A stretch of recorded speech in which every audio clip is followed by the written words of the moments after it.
want to make sure that I acknowledge the sponsor of the show, Tiege Hanley, because Tiege Hanley sent me this new pack. They sent me the new Tiege pack, so I just literally pulled the paper out, got it out of the mail, and I started going through it, and I got a little bit more excited than I should. You know what I'm saying? So they did send me the Tiege pack, and I don't even know what this is yet. So I'm assuming this is what you get when you first order your Tiege, and I don't know what this is. Oh, this is dope. This is absolutely dope. Is this a nail kit? Ladies, get this for the fellas. Fellas, don't wait for the ladies to get it for you. This is free. This just comes with it. 30% off your first order, plus 20% off for life. Literally. Oh, snaps. I didn't know that they were sending it like this. Real talk. So this is the nail kit that they sending you. All right, so now you ain't looking like a dusty. This is a free gift straight from Tiege for the people that ordered the Tiege. They got the small one for the little hands like mine's. They got the big joints for your toenails. And then they got the joints at the bottom too. You know what I'm saying? For y'all that's a little bit more crustier than usual. All right, so that's one of the free gifts that Tiege got inside of the pack. And then what is this? Says squeeze a quarter size amount of Tiege Hanley body wash on the center of the wet bristles. Lather, scrub, rinse, and repeat for the perfectly satisfying wash every time. So that's inside of there also, right? Ooh, I can get my rubber ducky on right here. You know what I'm saying? So shout out to Tiege for sending me that uncomplicated skincare for men. And then what we got in here? We got the actual Tiege pack, right? So this is the normal Tiege pack. But then they gave me the supersized joint for the people. They wanted me to show the people exactly what they got when they ordered that first Tiege pack, when you're getting your 30% off your first order, and then you get your free gifts. You get 2 free gifts, and then the 20% off for life. So the 20% off for life is a new thing. And, dang, I ain't even got my keys on me to open this up. Maybe I can use the little nail clipper thing. I ain't got to buy no nail clipper for my new joint downtown. And then you get all of the washes, all of the scrubs, all of the AM, the PMs, and all of that stuff. So you got the whole thing inside of there for you to make sure you take care of yourself. But you got to make sure you take care of it every day, right? We don't want to miss days. We don't want to be looking like dusties. It does not absolve you from being able to make sure that you brush your teeth. Brush your teeth. It don't fix the teeth problem. Don't fix you ironing your clothes. Don't fix you being able to take care of your business. But it absolutely makes sure that your skin is phenomenal, even when you're going between shaves. You know what I'm saying? So shout out to Tiege Hanley. We absolutely appreciate you. Thank you for continuing to hold us down. I might do an official Tiege commercial, but I like just talking authentically to the people. I like giving the people the authentic look of what it is that you're dealing with, and I want you to hear from me personally. Because anybody can do that little pitch and they can make some little videos, but very few of us can actually speak to the products of exactly what it is that you're supposed to use. So yeah, Tiege Hanley, 30% off your first order and then 20% off for life. That's the Anton Daniels pack, 20% off for life. Using any other Tiege pack, make sure that you go ahead and let that go. And make sure you tap into the link that's in the description and take care of it, all right? What's going on is Anton from AntonDaniels.com. I appreciate you guys for continuing to rock with me. Thank you for tuning in for another edition of the Millionaire Morning Show. To everybody that tuned in last night, I appreciate y'all. Awesome. I think it was a phenomenal show. I think it was an awesome show. What do y'all think? You know, some people were saying that Anton, you shouldn't be as tolerant. I see people in the chat, they going off because we had somebody that was a little bit more sassy on the panel last night. But I always say that I like to give back the energy that I get back. And so if the person isn't extra and they're not actually trying to leverage what it is that they live as far as their lifestyle to justify their argument or try to push it on somebody else, I'm cool with it. I'm cool with it. I don't think that anybody is above anybody, and I think that absolutely I disagree with the lifestyle, but it doesn't mean that I'm going to treat you any different. I just want to hear the conversation. Now, if they tried to use that as leverage in order to get over on me, then that's an entirely different conversation. But It was a great show. It was absolutely a great show. I mean, I'm not any less tolerant of somebody that's sassy or zesty than I am of somebody that's, I don't know, out here tricking off on chicks or something like that. Like, it's all bad. Sin is sin. But again, my opinion of your lifestyle is not going to prevent me from having a conversation with you, or prevent you from being able to exercise your rights of free speech, or prevent you from being able to make your money or anything like that, right? So I think that it's a fine line between tolerance and ignorance. And so again, if the person tried to have that conversation and it was something that they was trying to leverage or push their lifestyle on me, then we was going to have some completely different conversations. But if he's saying, listen, my voter block is this and this is how we think, I think it would be incredibly immature for me to then attack a sexuality when it had nothing to do with the conversation whatsoever. So I thought that it was a great conversation. And I think that it's also an illustration of how we should operate as adults. You have to give pretty much the energy that's given to you. If somebody is showing you respect and somebody is absolutely having a conversation based off of what the subject matter is, then I think that that's valid. I absolutely think that that's valid. So it was great. Hopefully y'all learned a lesson, a masterclass yesterday without me having to say it. Hopefully y'all learned a lesson in a masterclass yesterday without me having to say it. And again, I may disagree. I disagree with some of the stuff that y'all got going on in y'all regular lives. I see some of y'all out here doing the stuff that you ain't supposed to do. Don't think that I forgot. Don't think that I'm not aware. I see a lot of things that people do every single day that do not make sense, and I disagree with that. But again, that's not what we're talking about. But if we was talking about that in particular, then I would absolutely say that I disagreed. And more importantly, he even said that, yo, listen, my mama think I'm going to hell and this and that and this and that. So what I'm supposed to do? I'm supposed to go in and dig deeper than his mama did? You know what I'm saying? We got to learn how to be adults. And if we want to move the conversation forward in order to illustrate a point and learn more, it's not always pertinent. It's not always ideal for us to sit here and start to go back and forth about things that's not relevant to the conversation. We saved that for another day. So shout out to everybody that came on the panel yesterday. I appreciate y'all. Thank you to everybody that supported the platform, all of the people that filed in. I love y'all. I appreciate y'all. I think that y'all are the greatest audience on earth. All right, without further ado, y'all ready to get started with the show? I do want to acknowledge the early super chatter. Shout out to David Williams in the building. David Williams says, AD, you got to pull up the video of Dr. Umar getting ran down on by Detroit's finest. Why you call them folks on that, man? I have no idea what y'all talking about.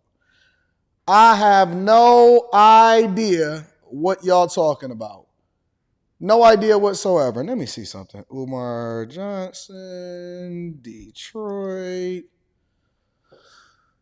I don't see no video of Umar Johnson getting ran down on in Detroit. And let me also say this. I don't agree. If that was the case, if that be the case, that Dr. Umar Johnson got ran down in Detroit, then I think that is an absolute travesty, and I do not agree with it whatsoever. Thank you, David Williams, for the super chat. If Dr. Umar Johnson, let me tell y'all something. If Umar Johnson got ran down on in Detroit and people walked up to him and whatever, so on and so forth, I disagree with that. He not doing nothing to nobody. He didn't listen. I am a person that is adamantly against some of his theories, how it is that he go about illustrating his points. Send me the video. Somebody send me the video so I can see it for myself. Send me the video so I can review it. I'll review it on the Anton Daniels channel today. I do not agree. If somebody from the city, and I don't care what city you're from, but I think it's a black eye on the city. I 100% think it's a black eye on the city. He has not committed a crime. He didn't do anything against nobody. We got to learn how to disagree. And we the only community that do this in the United States of America. I don't understand that. Listen, if you don't agree with somebody, either don't check for their content, debate their point and prove them wrong, but keep it 100% content. This man don't do nothing to nobody. He hasn't assaulted nobody. He hasn't ran up on nobody. He ain't did nothing to nobody. And again, It's unfortunate that me, as a person that do not agree fundamentally with a lot of the principles that he have in his life, have to sit here and defend this foolishness, because this is why I say that the culture is trash. This is why I say that the culture is trash. Y'all don't even know how to disagree properly. You got to run up on somebody. You got to try to keep it real. Umar Johnson don't even represent himself to be that type of way. He don't even show himself to be that type of way. He don't even advocate for anything physical with people whatsoever. It is nobody else's business to, and I say this and I stand on it, and this is how you know that I'm objective. Keep your hands to yourself, because if Umar Johnson had defended himself, he probably would have been in the right to do it. I can't wait to see this video. Send me that video, man. Send me the video. Send me the video. Somebody email me the video at antondaniels413@gmail.com. I want to see it. Because if this is the case, and if this is what it has to come down to, then I 100% disagree with it. I'm never going to agree with, or I'm never going to support physical harm and violence unwarranted against somebody that's not doing nothing to nobody at all. I don't support it. I don't believe in it. I'm not standing for it. And if that is the case, I think that it's disrespectful, and I think that it's childish and it's immature, and it's one of the reasons why I call the culture trash. 100%. Jay Rillo says, somewhat recently came across your content, and I've been listening to your morning show for the past 2 months. Great takes and storyline. Much love. Thank you, Jay Rillo. I appreciate you, big dog. Thank you for supporting the platform, bro, and stick around. Hopefully I can continue to add value into your life. I love your content. Do you feel like you're actually making traction, reaching a new audience in regards to their vote? It feels like an echo chamber. I think that I am. My goal is not to change people's perspective as far as who they're going to vote for. My goal is to inform you as a voter. We'll get to it. We'll get to it. I'll definitely talk about it towards the end of the show, hopefully. But we'll see. We'll see. I don't agree with it. I do not believe, and I do not agree with people going up to Umar Johnson. Let me go on my email and see what this is.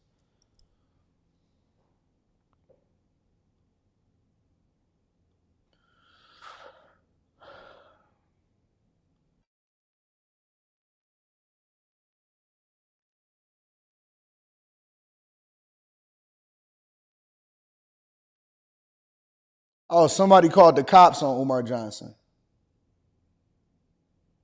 If somebody called the cops on Umar Johnson, again, it's all stupid.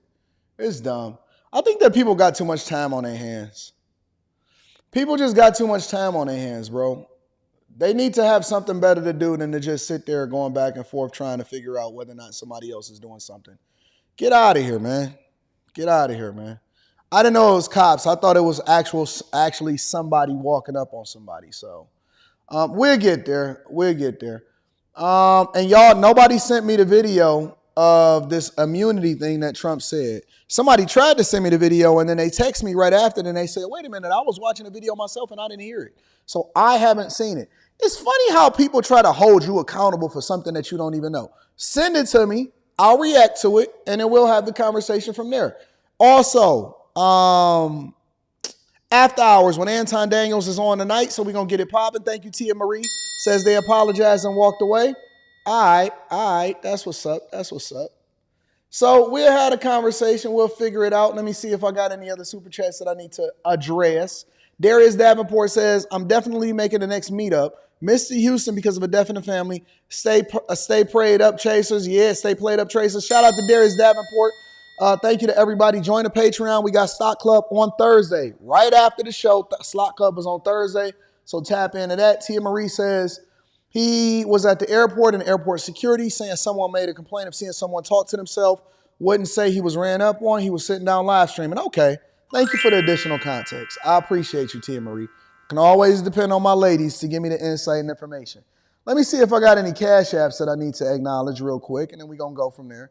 Trini Life. Shout out to Trini Life. I appreciate you. Says, blessings to you and the family. Thank you, Trini Life. I appreciate you. And then last but not least, I got my dog, Mike That Dude.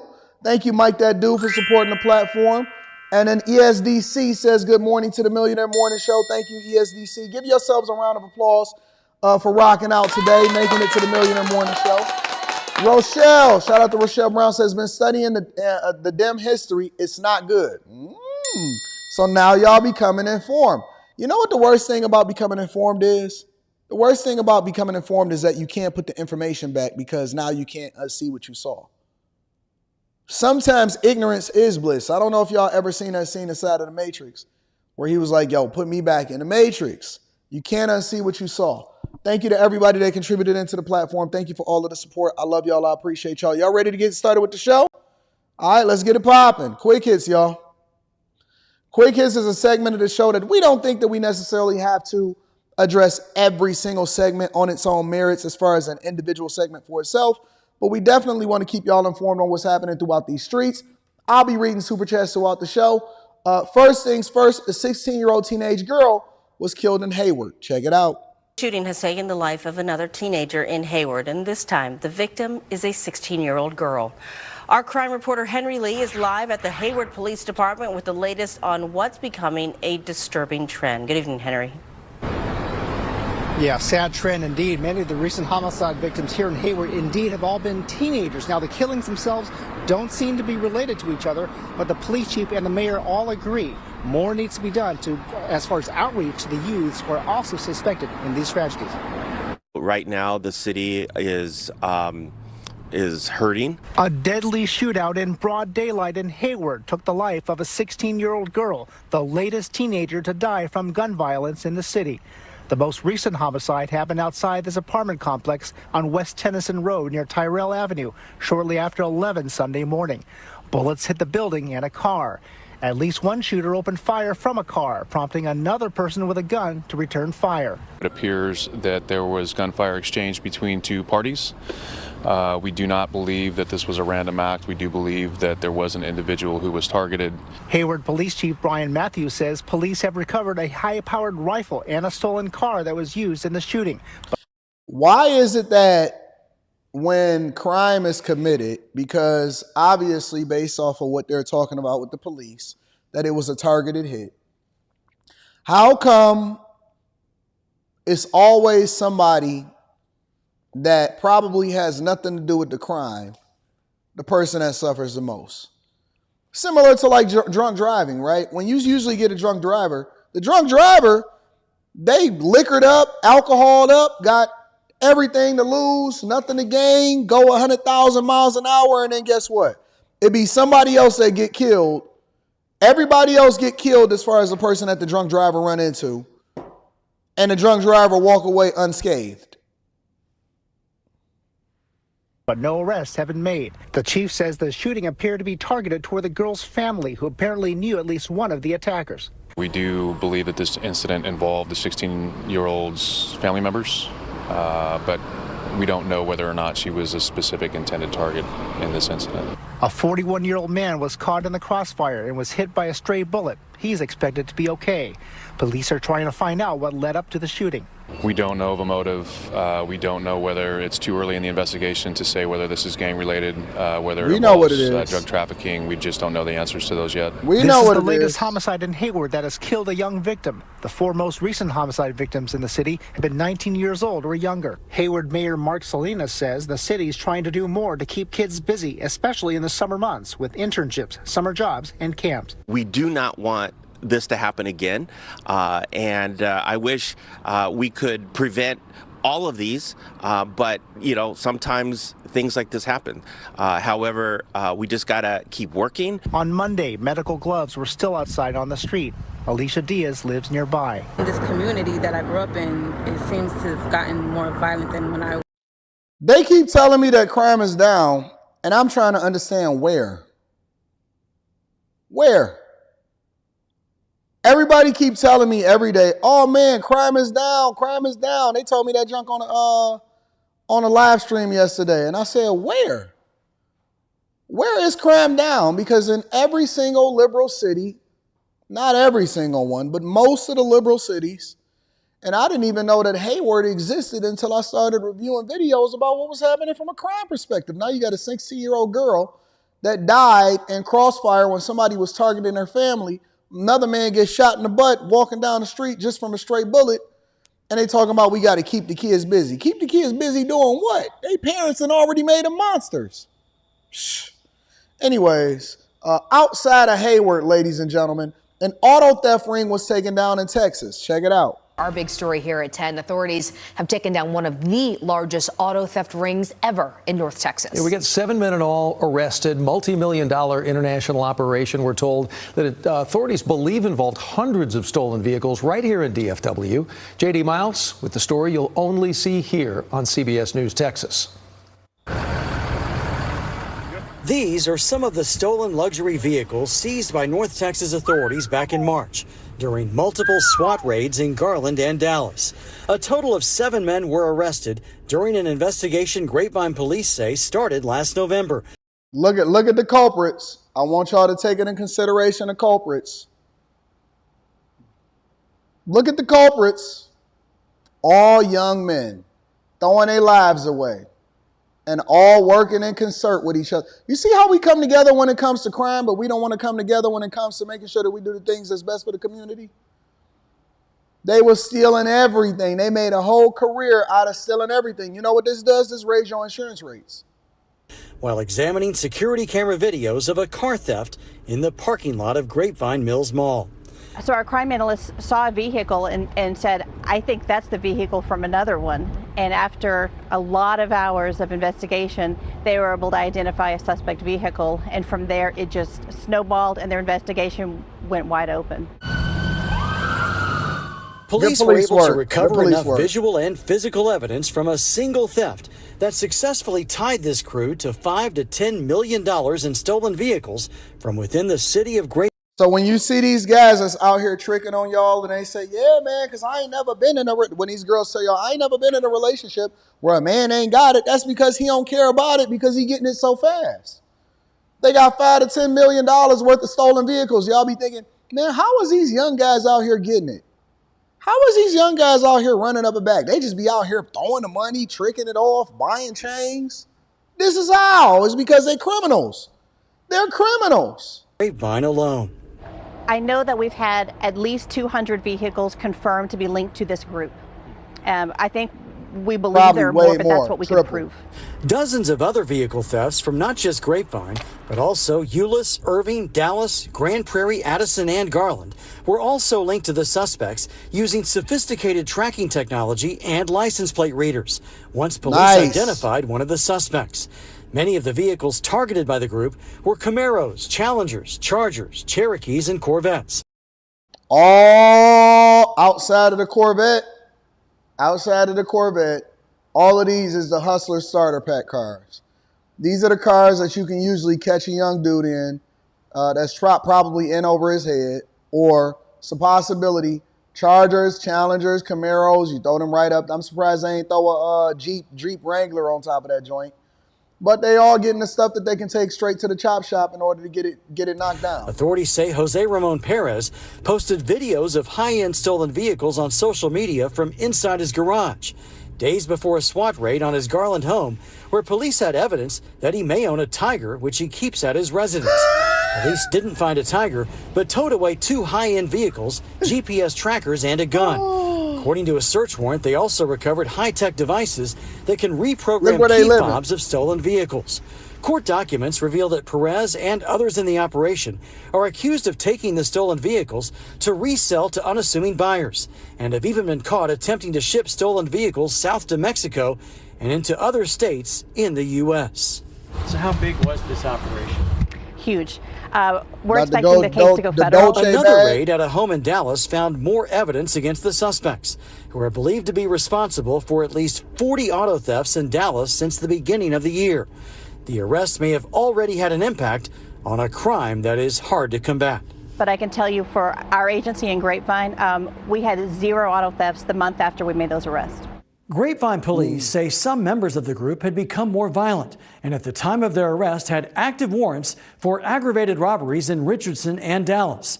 They are all charged with engaging in organized criminal activity, a first-degree felony. They hit him with that RICO. Good job, police. Let me give them a round of applause. Shout out to police departments around the country that's doing their job. I know that y'all said that y'all want to defund the police, but I'm in support of adding more funds to the police. And then last but not least, ladies and gentlemen, a beloved Starbucks, Astor Place Starbucks, is closing after nearly 30 years in business. This is the state of the economy and the communities. Check it out. Well, Starbucks in a prime spot with heavy foot traffic in Greenwich Village has served its last venti latte. So why is the coffee mega chain giving up on Astor Place? Fox 5's Jennifer Williams takes a closer look. After nearly 3 decades, one of the most iconic Starbucks in the entire city has closed its doors for good. As to a reason why, it depends on who you ask. Completely shocked because it was always a busy place. I really don't know. Maybe the economy. It could be anything, but it sucks. I'm kind of glad it shut down because just all the union busting that they've been doing. Maybe the rents went up. The Astor Place Starbucks opened in 1995 and brewed its last beans on Sunday. The Lafayette and 8th Street store was right by the subway station. Really upset because it was so convenient. The 6 trains right here, the M8 is nearby. I just used to love going here all the time. The building is currently in between a Raising Cane's and a Wegmans. It's sad because this particular Starbucks has, some emotional resonance with this community, but at the end of the day, it's a big corporate chain, and so we're not going to be that sad about it. Oh, shut up. You ain't never opened up anything in your life, but you got an important message about it's a big corporate chain, so we're not going to be that sad about it. Yeah, until you start seeing a whole bunch of vacancies that's right next door to your city and you ain't got no jobs, and all of the police is starting to let all of the homeless people take residence in some of these places. It's a corporate chain, so we don't really care that much about it.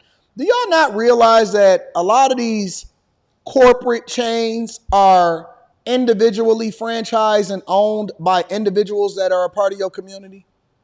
I need people to become more educated, more understanding. Deep dive. Before you say something, do a fact check of yourself. Some of y'all just be talking.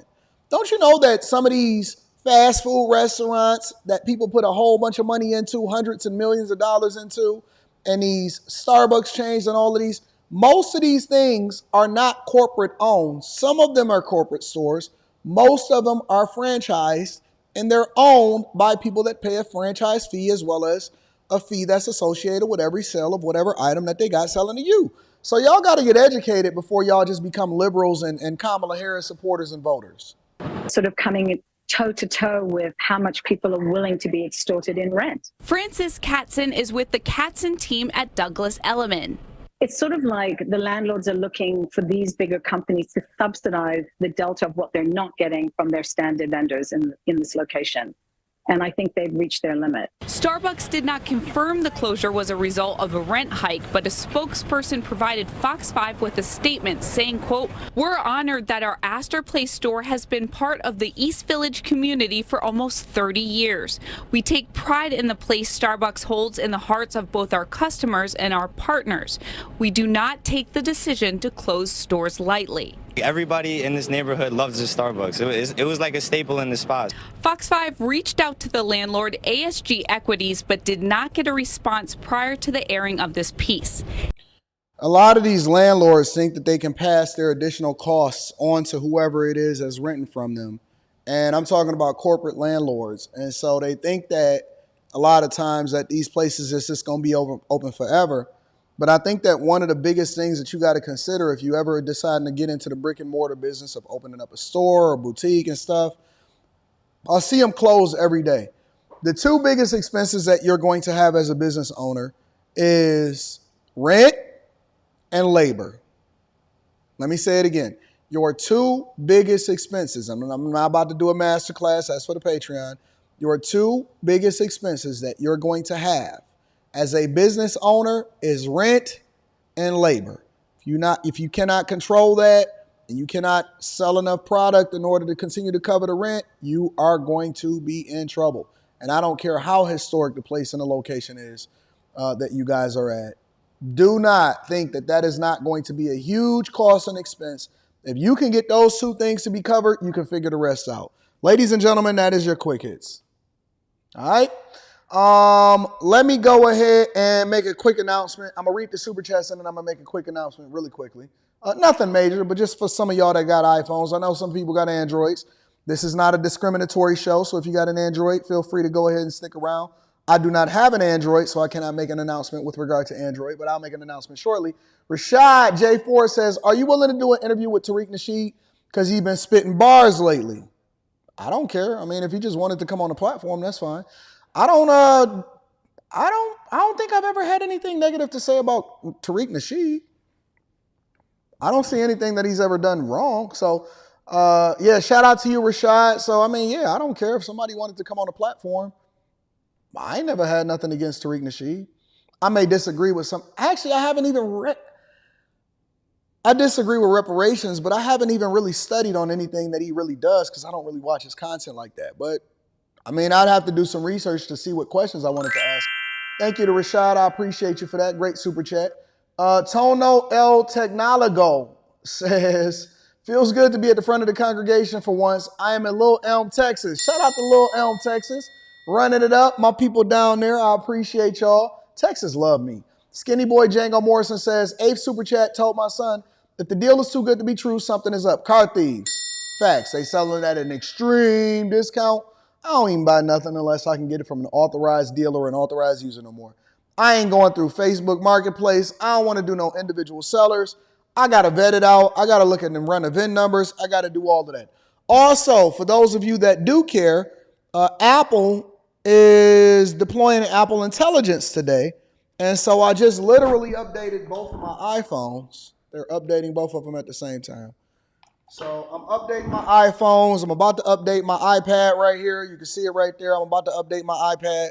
So Apple Intelligence is deploying today, and so I'm gonna test it out and try it out, and then I'm gonna tell y'all what I think, and then I'm gonna be waiting for those new iPhones so I can replace my whole family fleet of iPhones when they drop later on in the year. So if you have not already, do not update your phone right now because I know you're watching the Millionaire Morning Show. Update your phone after the show so that you can get the latest from your iPhone and everything like that, and they can make that poppin'. So. Ladies and gentlemen, let's go on to the next part of the show.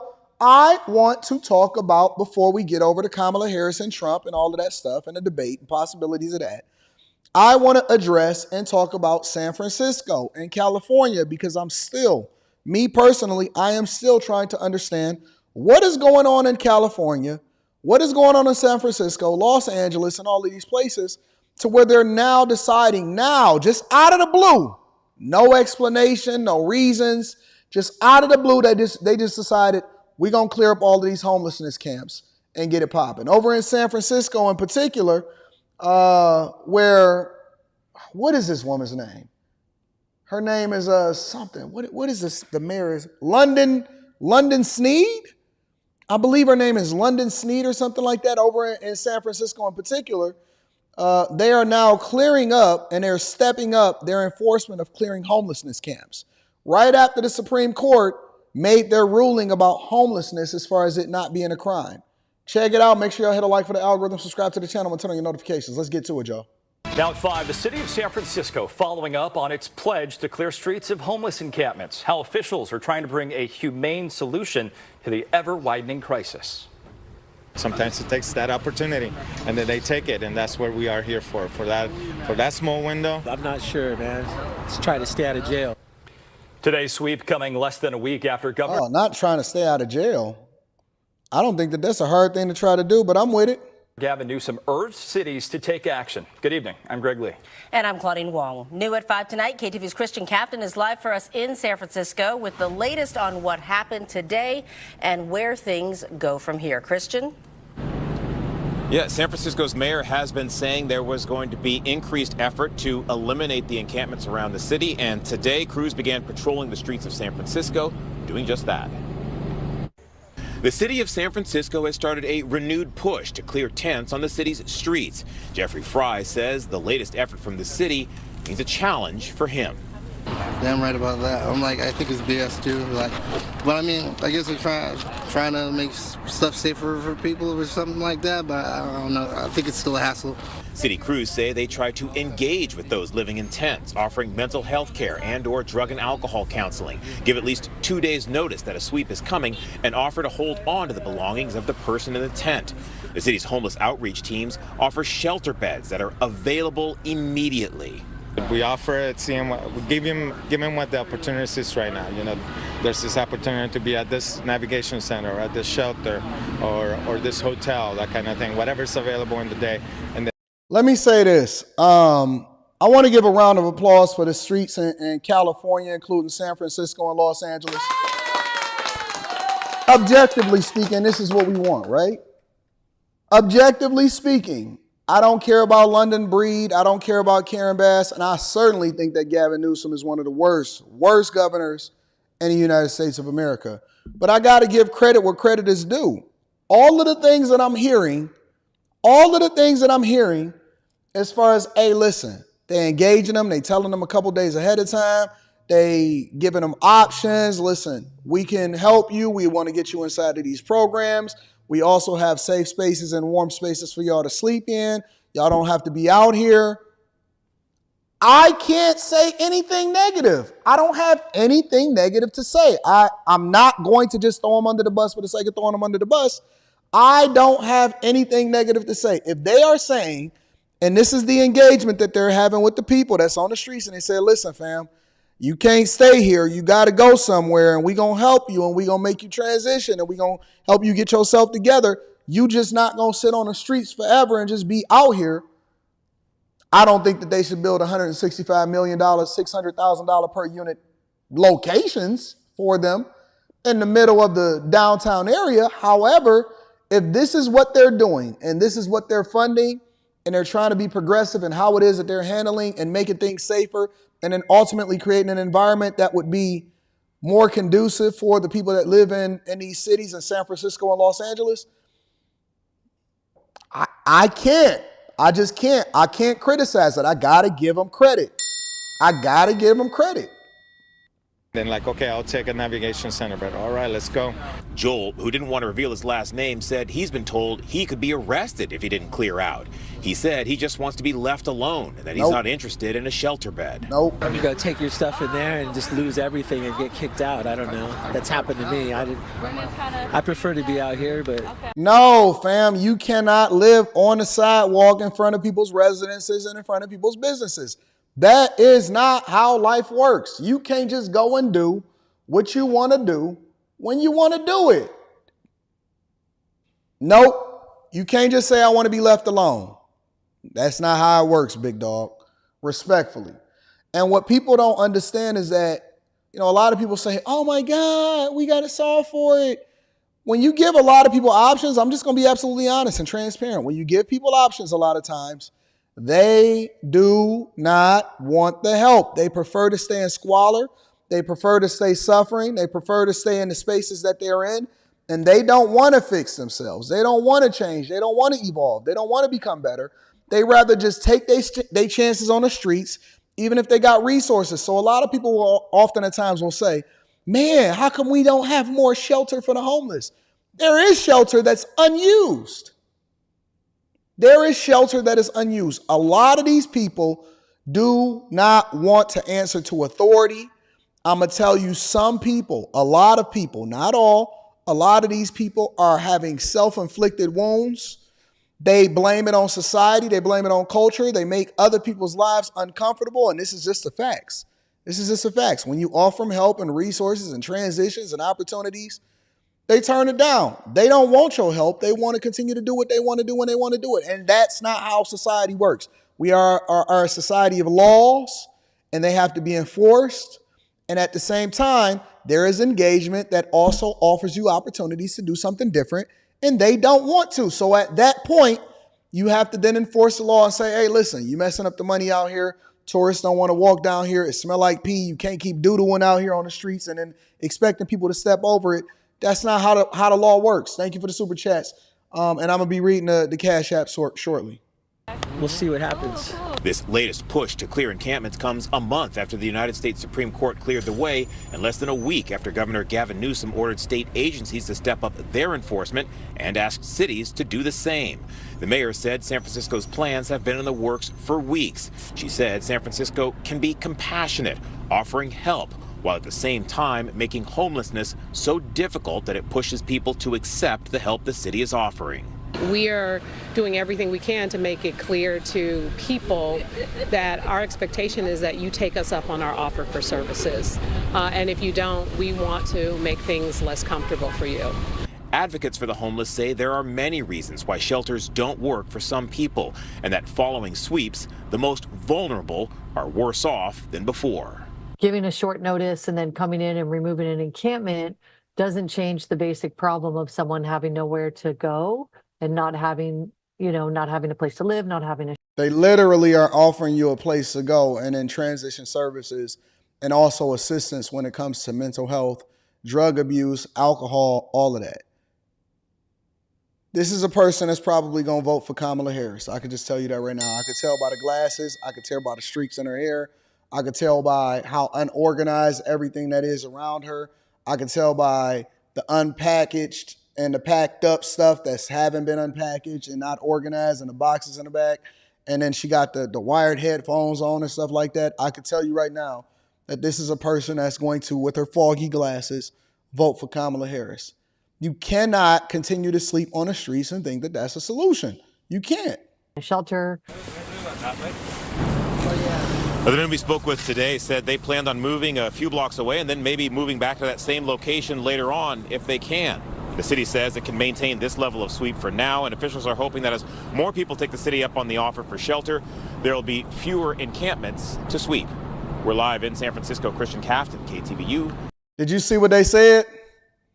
They don't want your help. When it comes to a solution, you also have to have aggression. You have to have some uncomfortable conversations, and you got to make things uncomfortable for people, because if you continue to let lawlessness run rampant inside of your city, it's going to turn into an encampment.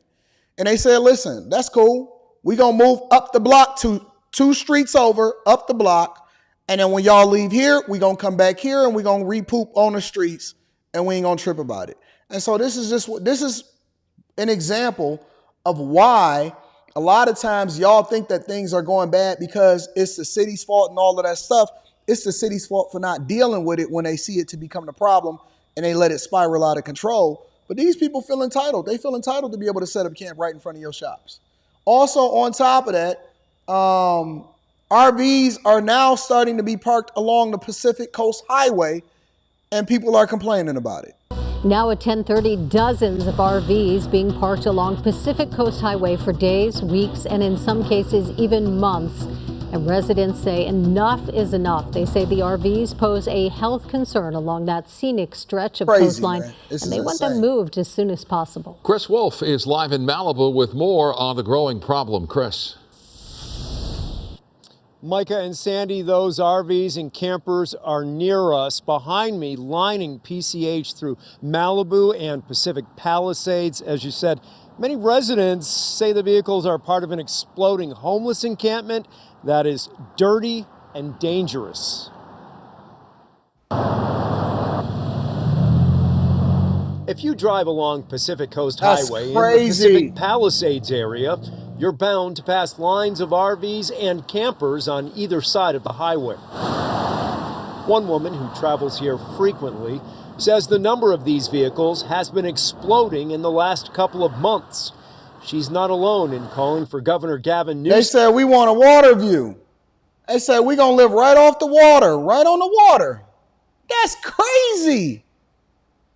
To follow through on his recent directive to state agencies to clear homeless encampments from state land.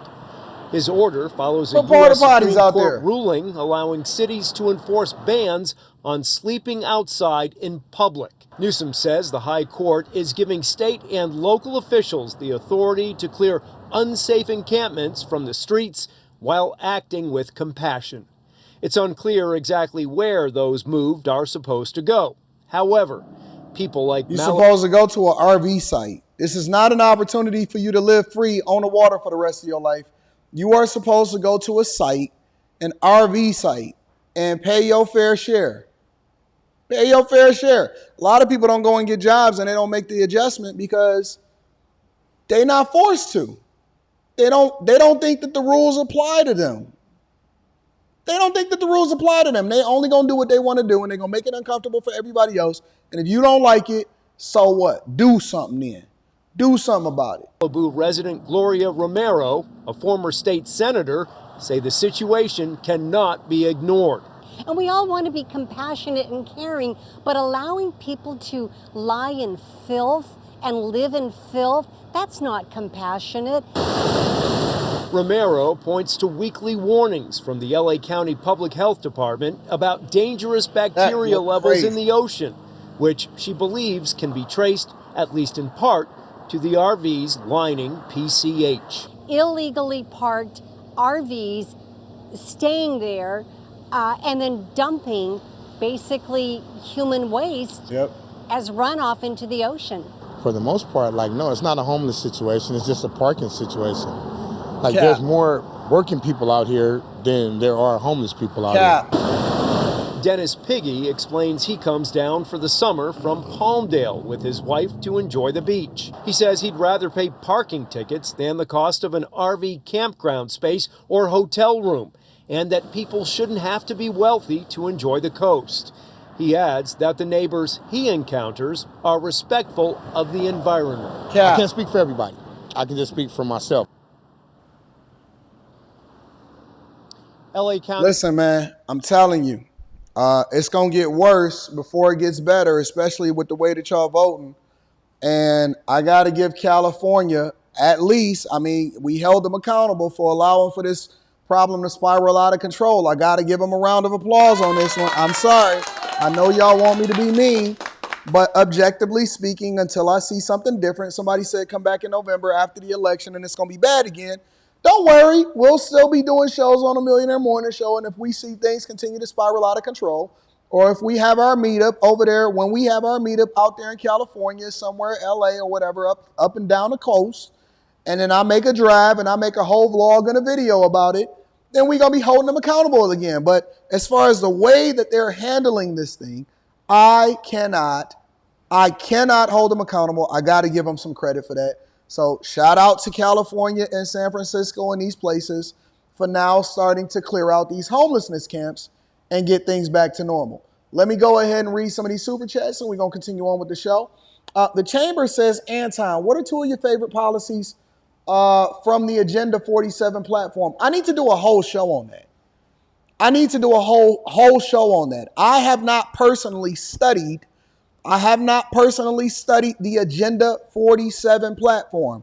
What I have studied is Project 2025, and we did do a live stream on that as far as breaking that down and letting the people that's actually, the ones that actually created Project 2025 speak on it. And then we did some research to discover that it's not a part of the Trump administration's agenda whatsoever. So if y'all want me to actually cover Agenda 47, y'all said we need a two break of Agenda 47 from a C student's perspective, hashtag Trump 2024. I have not studied it extensively to be able to have a whole conversation about it. And so if that's what y'all want to do, if y'all want to do that, we can do that tomorrow. Let me write that down. Give me a second.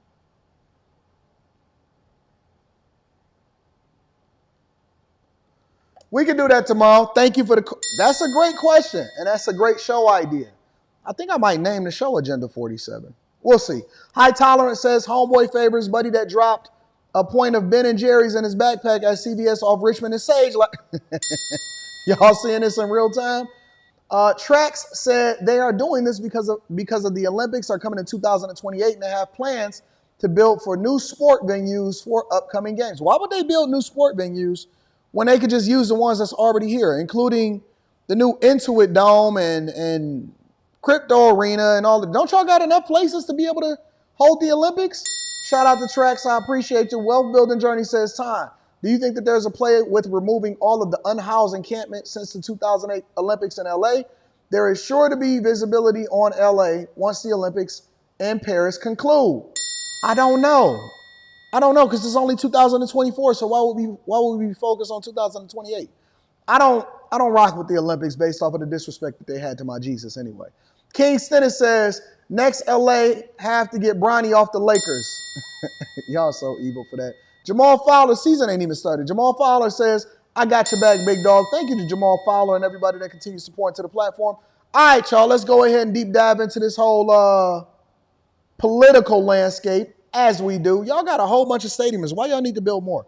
Let's deep dive into this political landscape and let's see if we can find some insight and information that we can use that ultimately help us make better decisions in our voting. All right? First and foremost, y'all had sent me this video a couple days ago, and I said, okay, well, I don't have the capacity to be able to bring it in the last live stream that we did yesterday, but I want to have a conversation about it because my question then becomes, are black male voters taken for granted? Let me ask that question again for the people in the back. Because we focus on black women, and we focus on white women, and we focus on minorities, and they say black and brown, and white men then have become the villain. And I've seen white women say, go against your white husband in order to make sure that we vote for Kamala Harris for president. But my question is, and I think that it's a good question, because nobody really pays attention to black men.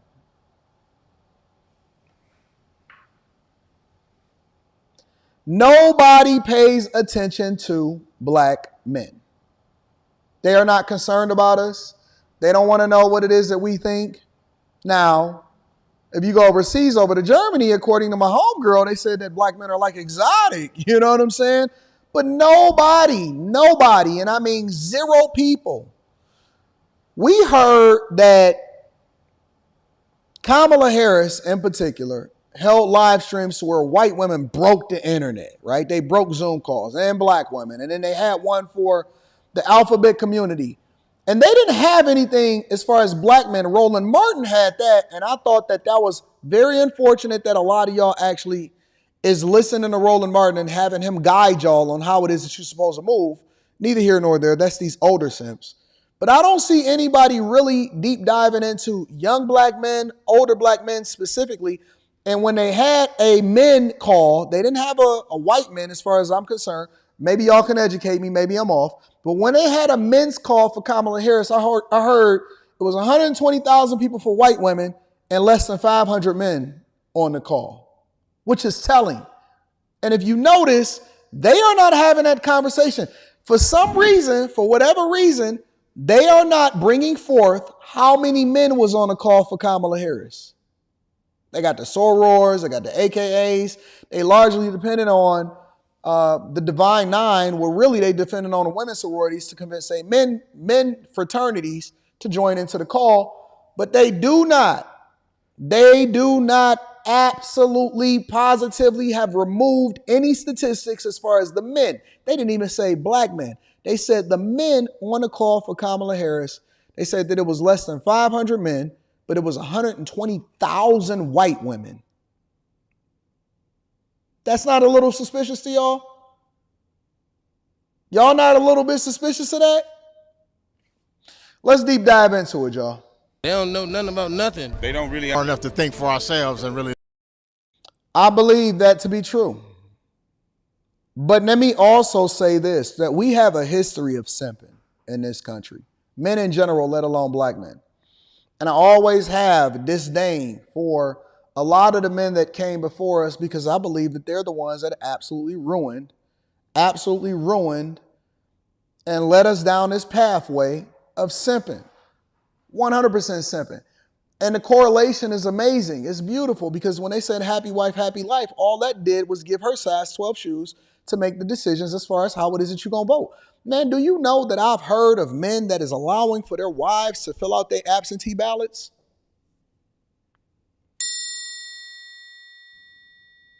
Let me say that again. I've heard of men that are allowing for their wives to fill out absentee ballots for them. That's crazy. It's absolutely crazy. But there's a demographic of men that are now standing up and they saying, listen, I know that we don't get all of the visibility in social media because it all goes to women. And we see Jasmine Crockett up there with the Bad Built shirt on and they selling the shirts. But there is a lot of men. Y'all want to know why we don't engage y'all and we have our own conversations amongst ourselves a lot of times? And we don't take into consideration what you got to say? Because we heard what you got to say. And you didn't invite us to the picnic. Ain't that what they say? You were invited to the barbecue. You don't invite us to the picnic. You make an assumption. You say what you think that we want. You tell your homegirls how to finesse us. You try to lead us into this pathway that is not best for us, but you are not up under our covering. You are not up under our covering. And if you want to know why the households are so divided and why there's a gender war, this perceived gender war, it's not perceived as real. If you want to know why there's a gender war because men have been left out of the conversation. So when we finally get the microphone, they don't like what we have to say because it makes people uncomfortable. But the reality is that most of the black men that I am interacting with on a regular basis and that I get feedback from, it's not a lot of men that say that they are voting for Kamala Harris. It is not a lot of men that say that they are on a liberal plantation. The only men in general that I see that are saying that mostly are older black men, and I mean 60 and above. 60 and above black men. A lot of 60 and above black men. Not all, but there's a lot of 60 and above black men that say, I'm going with whatever Roland Martin says, or I'm going to go with whatever my wife say. But 59 and below, they learn how to think for themselves. Look at this for what it is. They believe that black people are uneducated, that they don't love the country, and they are just led by whatever they see on news, celebrities, and the media. Not gullible the black voter is. They're underestimating the black voter.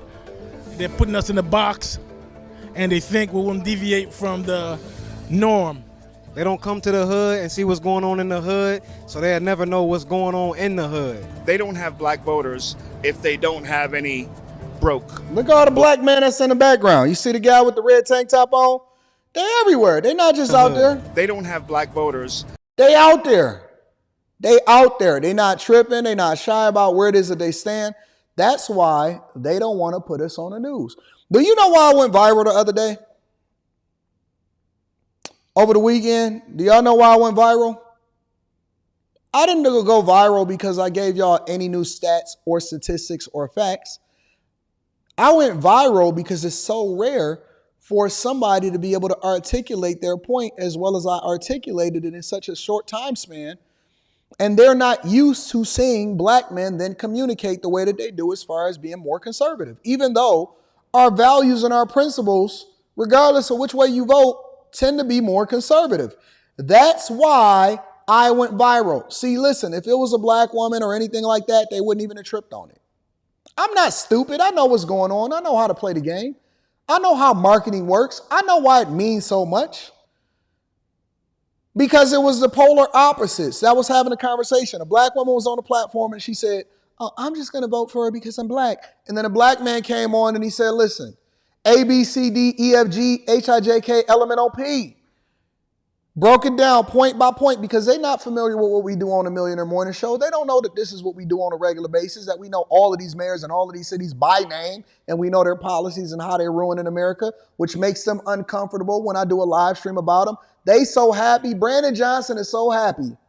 Shout out to you. I know you be watching and your people be watching. Shout out to my people over there in Chicago. Brandon Johnson is ecstatic right now, especially considering that the Democratic National Convention is going into Chicago in a couple weeks. He is ecstatic right now because I have not been live streaming and doing any videos on them. But when you finally get a man that stands up, a black man, they used to the white men, they used to the black women, they used to the white women, they're used to the alphabet community, people getting sassy. They used to all of that, but they think that we are mindless and that the only thing that we got is the big D. They think it's the D. They think that the only thing that we got is the D.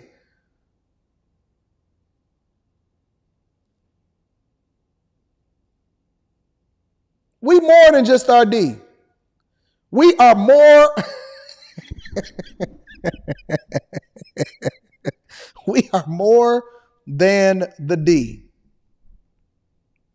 Don't keep on trying to fetishize us and think that that's the only thing that we bring to the table. No, we bring more than that. We can articulate ourselves. We are educated. We are smart. We work hard. We know what we stand for. And we are more than the D. Hashtag more than the D. I'm going to start that trending on Twitter. Watch.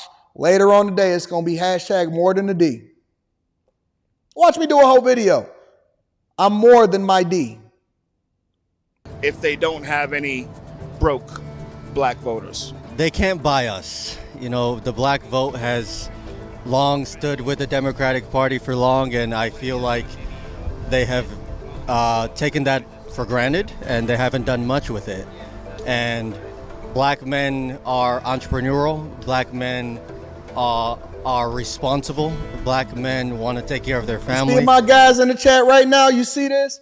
It's a whole flood in the chat right now that's saying, more than the D. We are more than, we want to be known. Is this not the greatest morning show on earth? Is this not the greatest morning show on earth, y'all? Come on, man. Come on. Give me my credit. Is this not the... I know that's not what y'all was expecting when y'all came in this morning. Y'all thought we was only going to be talking serious politics. No, I'm talking reality. We want to be known for more than just gray jogging pants. Gray jogging pants is not the totality of who we are. We know how to speak in multiple syllable sentences. We know how to communicate effectively. We know what we know what we want. We know what we want. We more than the D. Sit here and talking about they objectifying us. I don't want to talk to you unless you got on gray jogging pants. Girl, I'm more than the fellas. I'm starting a new movement right here. I'm starting a new movement right here, right now. No more objectifying us. No more thinking that we weak and that if you in an argument that she could just start pulling on your pants and that's the end of the conversation. No. Tell her, say, you know what? I'm more than the D. I am more than the D. That's not the only thing that you think that you can get me on or that I bring to the table. I'm more than that is what my new standard is. I'm more than my D. That's what I'm telling people from now on. I'm more than the D. That's what I want y'all to stand on. Stand on it. Stand on it. You are more than the D. Let me finish the rest of these black men as being objectified and they think that we don't have a voice. You know what I'm saying? Black men are competent. Black men are able. And we can't be bought with socialist agendas. We are smart and we're able. We're trying to get up out of here, take care of our people, get rich, feed the wealth, you feel me? Yes. And make it somewhere. They don't know that. Never put people in a box. That's what the Democrats don't understand about black people. They're smart, intelligent. Talk to them, fellas. Talk to them in the chat. Oh, they think that we're all broke. They think that we need handouts. And it's just not like that. We're hardworking people. We're just normal people. We're not special because we're black. No person is special because of their race. We're just normal people, and that's it. And you don't have to treat us like we're a brand new creature, okay? Trying to make me think that I deserve more than somebody else. I've been mistreated more than others. No, we're just normal people, and we live normally in society. That's it.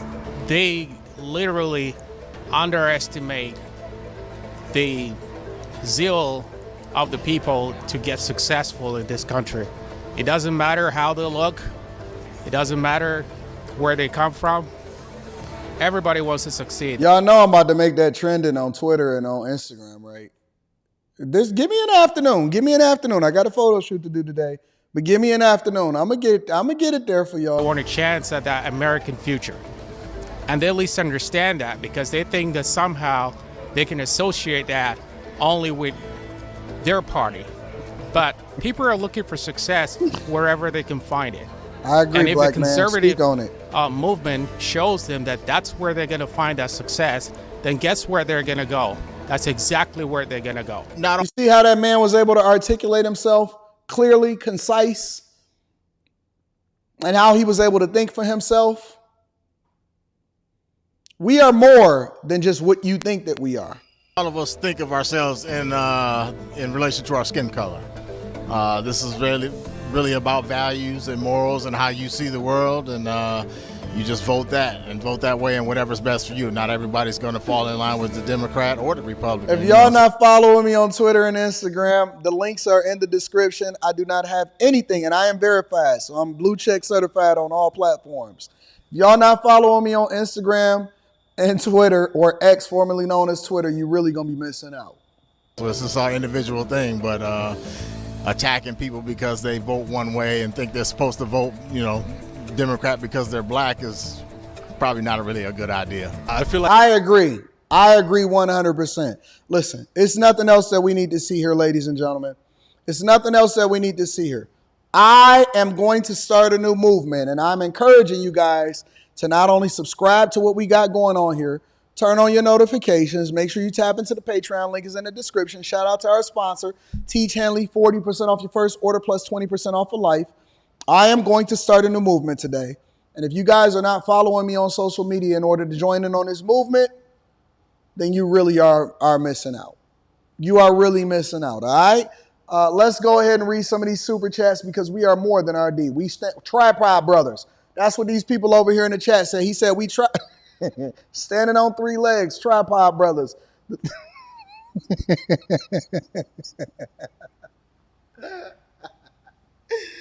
Oh, the chamber says, I got smoke for you, Anton. You do your research on the BS Project 2025 and not Agenda 47. Come on, man. Hashtag Trump 2020 2024. Oh, man, don't have smoke for me. That was smoke for last week. I don't want no smoke. I'm standing down. Enos Luby says, good day, AD. Bag chasers had to stop last night's stream as not to miss the Millionaire Morning Show. Jazz. I'm about to give Jazz a 10-day contract. Ali and Q's back and forth was funny. I'm about to give Jazz a 10-day contract. Anna Marie Lewis says, I got this super sticker for you, big dog. Thank you, Anna Marie. I appreciate you. Les says, good morning, AD. Facts, great show. Thank you, Les. My dog says, ma'am, my eyes are up here. They objectifying us. They keep trying to act like, like we looking at them. They looking at us. Say Max says, there was Malcolm X, now Anton Daniels. I am more than my D. That's what be my platform. That would absolutely be my platform. Darius Davenport says, AD, I asked my mom why she wants to vote for Kamala without saying something she doesn't like about Trump. She said, because she's a black woman. Shaking my head. Don't be disappointed in your mom. You know who your mamas is. You know who your mamas is. You know they ain't right. It was that cold night. Amen. Shout out to Amen in the building. Kung Fu Hustler says race is a social construct and a separator. And I 100% agree with you. And that's why we have these uncomfortable conversations. Thank you guys for continuing to support the platform. I appreciate y'all. Let's move over into the next portion of the show. Trump. I've been hearing a lot of rhetoric on the intranets, on the Facebook, on the Google, on the Truth Socials, on the X, formerly known as Twitter, on the internets, on the AOL chat rooms. Y'all remember AOL chat rooms? Listen, if you wasn't outside, if you wasn't old enough in the 90s to get that dial up, you've got mail. If you didn't get that dial up and get on them AOL chat rooms, ooh, way before Clubhouse, way before YouTube, way before Instagram, before y'all was able to send DMs, way before y'all was able to go live on TikTok. You know what they had?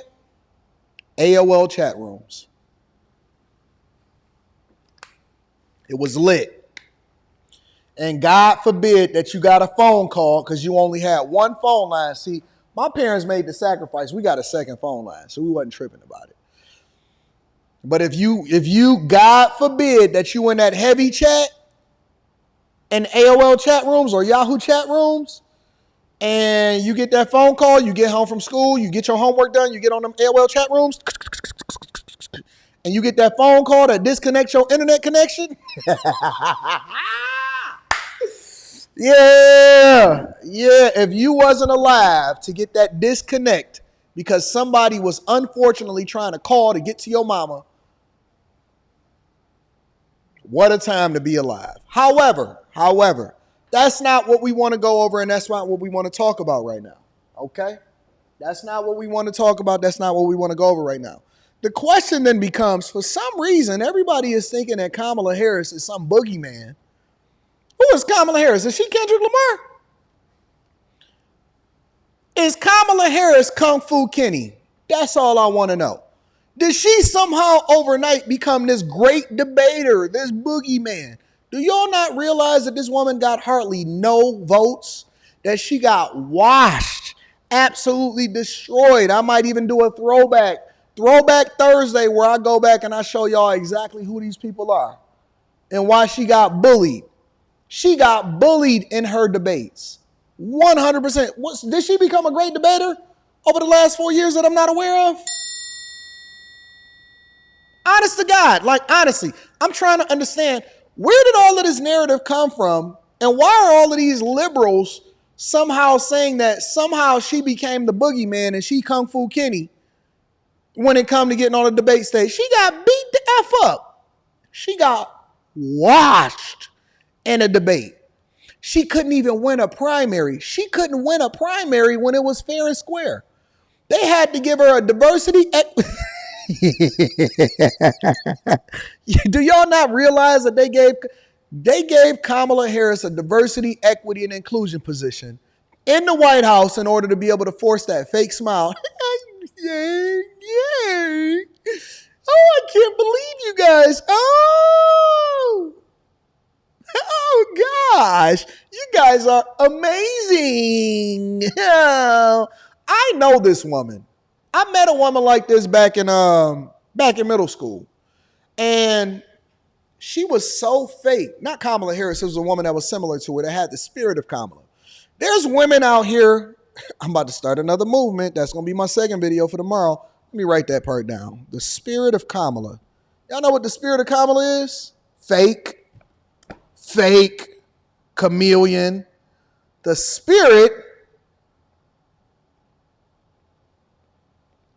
All right. I got to write my thoughts down. I got so many different thoughts.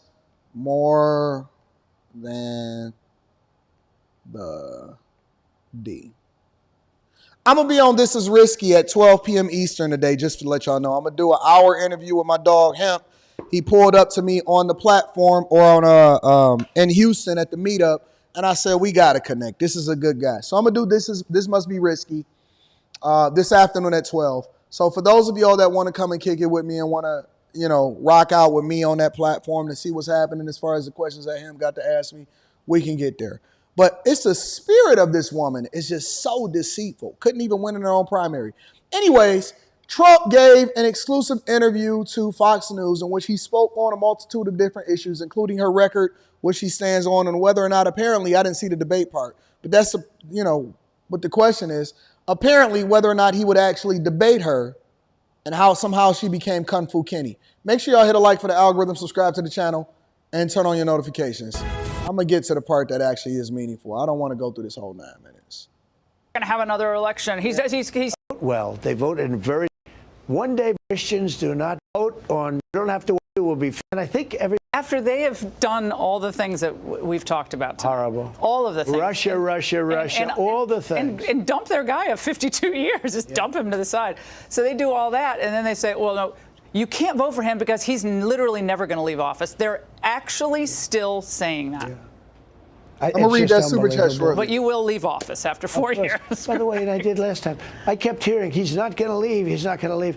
Look, they are the ones that are a threat to democracy. Number one, they had an incompetent man as president, okay? Facts. Now they have somebody who's worse. She's sort of incompetent. She's not very smart, but she's very radical. Very radical. She will try and defund the police. She's going to try and defund. Is she more of an extremist than most Americans today still understand? Than Bernie. They say more than Bernie. More than Bernie Sanders. He endorsed her. Bernie Sanders is a major lunatic, okay? She's worse than...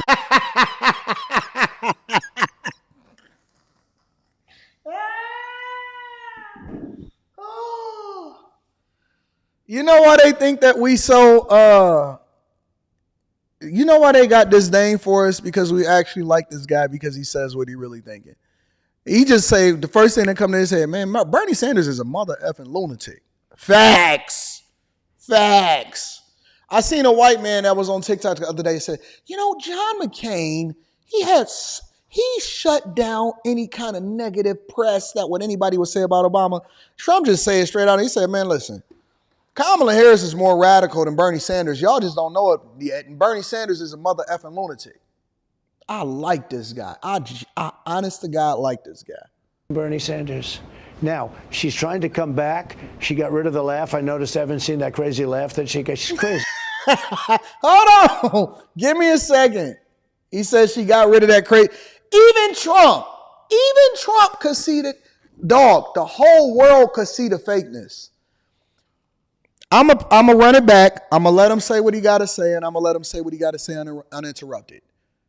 But Kamala Harris is the type of woman that women invite out there, and then they start talking about her behind her back when she leaving, saying, that girl is so fake.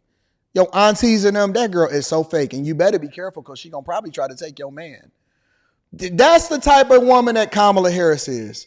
She the type of woman that the other women is going to be looking at it saying she fake, and she probably trying to take your man too. The spirit of Kamala is in the air.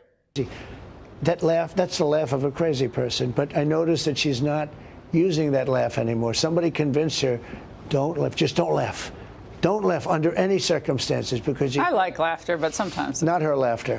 But she claims now she's tough. She's tough on crime. She was a tough prosecutor. Never the borders are. She was a bad prosecutor. She was a prosecutor of black people. She put thousands and thousands of black people in jail over marijuana. But when it came to big crime, murders and everything else, she was weak. And you know why that is? A lot of people are not aware of what happened. You know why that is?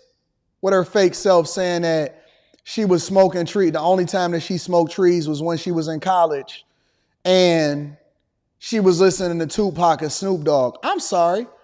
I thought that she graduated in college. Let me just double check. I want to make sure that I fact check myself. Kamala Harris. Kamala Harris is 59 years old, was born in 1964. She graduated and went to UC Law from 1986 to 89, in which that was where she got her law degree. She graduated from Howard in 1986. So if you graduated from Howard in 1986, how was you listening to Snoop and Tupac while smoking trees inside of your dorm room? Because Pac didn't even come into the play in what, 92? Tupacalypse Now, Brenda Got a Baby? Snoop didn't come until The Chronic. So how were you listening to Pac and Snoop? Or maybe either A, you lying, or B, you was smoking trees well after you got out of college. The same thing that you said and you prosecuted a bunch of black men for, these same black men that they let out that's now going to try to convince their wives to vote for you, right? The fakest person in the world. See, they don't want to have this conversation with y'all. They don't want to break it down. They don't really want to know the truth. How do we have a whole bunch of simps that's out here saying that she's for black people when y'all don't even have no standards for what being pro-black is? I thought that y'all was just holding me accountable about the idea that being pro-black meant that you had to marry black. That's what Umar Johnson y'all said. I thought, and again, let me preface this by saying for everybody that's new, I don't rock with identity politics. I rock with people that have good character. White people have good character. White people have bad character. Black people have good character. Black people have bad character. So when we having this conversation in truth, okay, let's just have this conversation in truth. Y'all told me on panels, held me accountable, and said that in order for you to be pro-black, y'all been telling me this for 5 years, you have to marry within your race. I said, okay. Well, then, first of all, you don't have a woman that even claims to be black. And then secondly, she's mobilizing a black demographic behind the fact that she married a white man. How is she pro anything? She locked y'all up on charges, laughed at y'all when evidence was presented for y'all to even be able to get out of jail, and fought against your freedom. And I remember that I had went viral, what was that, last year, the year before, where I said that sometimes the biggest enemy of black men is not white men. It is their own women. And they got mad at me. And then they came back a year later and said, you know what? You might have been right about that. So the person that locked y'all up is the person that y'all gonna vote for president, right? Withheld as evidence that fought against you from getting free once they found out that you was wrongfully convicted because they didn't want to mess up their record. Their record is more important than your freedom. With that fake laugh. Okay. I want to hear what Trump got to say about it. She would love to go after Trump. You know, she says, oh, Trump, Trump, Trump, I did nothing wrong. They did a lot wrong, but I did nothing wrong. This was a totally manufactured deal. This was an attack on a political opponent. And she was involved in that with Biden. And so far it's backfired because people know this was an attack on a political opponent. She was a bad prosecutor in San Francisco. She led the cashless bail and all of the different things. She was the first of all of the bad prosecutors that have allowed. You know, if you look at the 25 top cities, they're basically all Democrat. The prosecutors are weak. She was the early, she destroyed, she's a San Francisco liberal. They're pushing for debates with you. Yeah. It went down in flames for them last time, but they think this is they're going to get you. So you've been kind of a little unclear about whether you're going to debate or not. Will you commit tonight to debating Kamala So I Harris? like debating. I like debating. I've done a lot of debates, and I've won the debates. I think they say I won the election because of that. I don't mind. They were pushing for this early debate. I said, why do we want to do an early debate? It didn't make sense to me. It turned out I was right, but for the wrong reasons, right? I want to do a debate, but I also can say this. Everybody knows who I am, and now people know who she is. She's a radical left lunatic. She'll destroy our country. She wants open borders. And why not debate her? Well, wait. But because they already know everything. She wants to defund our police. She wants no bail. She wants no cash. You kill somebody and we're going to release you immediately. They call it cashless. Cashless. By the way, this has been a horrible thing for our country. This has been what I just said.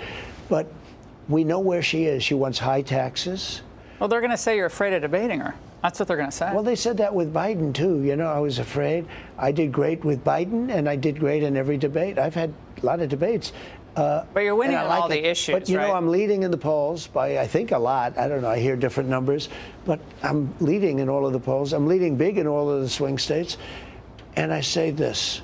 The answer is yes, I'll probably end up debating.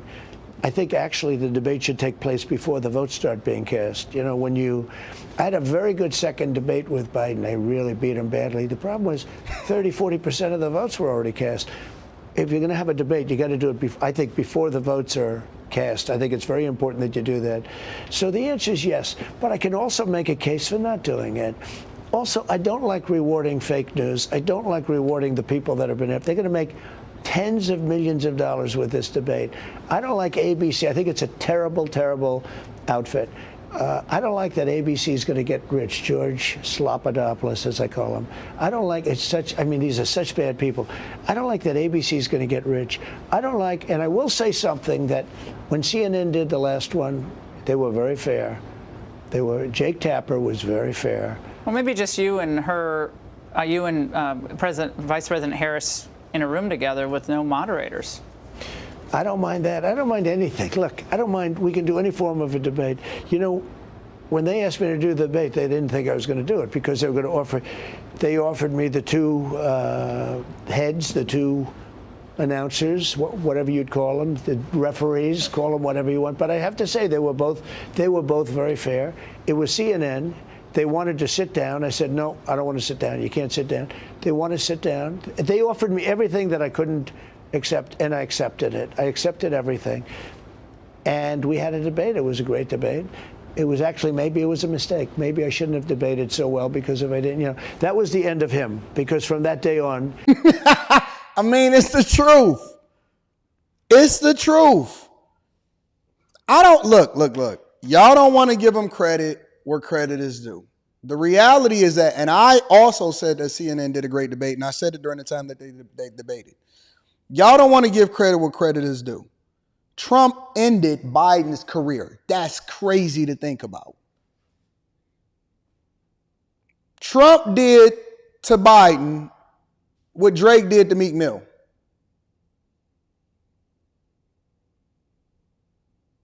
He Meek Milled him.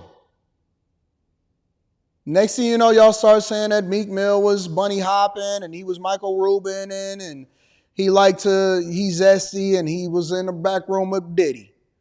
Trump ended Biden the same way that Drake went back to back on Meek Mill. He ended his career. Ended his career, put him out of commission. We don't give him enough credit for that. Beat the brakes off of that boy. But Trump, he even had regrets. He said, man, maybe, you know what? Maybe I did it a little bit too early. We should have ended him a little closer to the voting. We should have ended Biden. That's the only misstep that I think that this campaign has run. I believe that the only thing that Trump should have did differently was to wait after the Democratic National Convention and then beat the brakes off of Biden. And then beat the brakes off of that boy. That's the only thing that I would have did differently. As far as this debate with Kamala Harris, nobody is scared of Cam. Nobody is scared of the mamala in charge. That's number 2. And then 3, I think it's going to be phenomenal because we're going to make a whole bunch of money on debate night by live streaming it and watching it live. I do think that he got a point in that I don't like the idea that all of these networks and these news networks, the ones that are against him are the ones that get to benefit financially as a result of him going through the debate. But nobody is scared of Kamala Harris. Nobody is scared of Kamala Harris, bro. At all. All right? Dude, bust Biden's head wide open to the white meat. Sent him wide open to the white. I ain't never seen a politician retire after debates. Jesus Christ. I ain't never in my life, of all of the things that I've seen in my lifetime, I've never seen somebody get knocked out of the contest and they were the presumptive Democratic nominee and they get McMilled. Never seen that happen in my lifetime, but you know, it's always the first time for everything. Let me go ahead and read some of these super chats. Let me read some of these super chats and we're going to get to it. King Leo says, we are definitely more than dreads, baggy pants, and backwoods. Talk to him. We are more than the D. Can't forget the gateway and AOL. AOL was a time to be alive. Anton Daniels, the Millionaire Morning Show, Jazz is too much for Shank. I might give Jazz a 10-day contract and see what we got going on over there. Sister says, shout out to Sister. Shout out to the more than 2,400 people that's in here watching on YouTube alone. Shout out to YouTube. I love y'all. Sister says, good morning, Mr. AD and the Chasers fam. May I make a motion to the chat to change her name from Cam to Chameleon? I like Chameleon Cam. I like that, sister.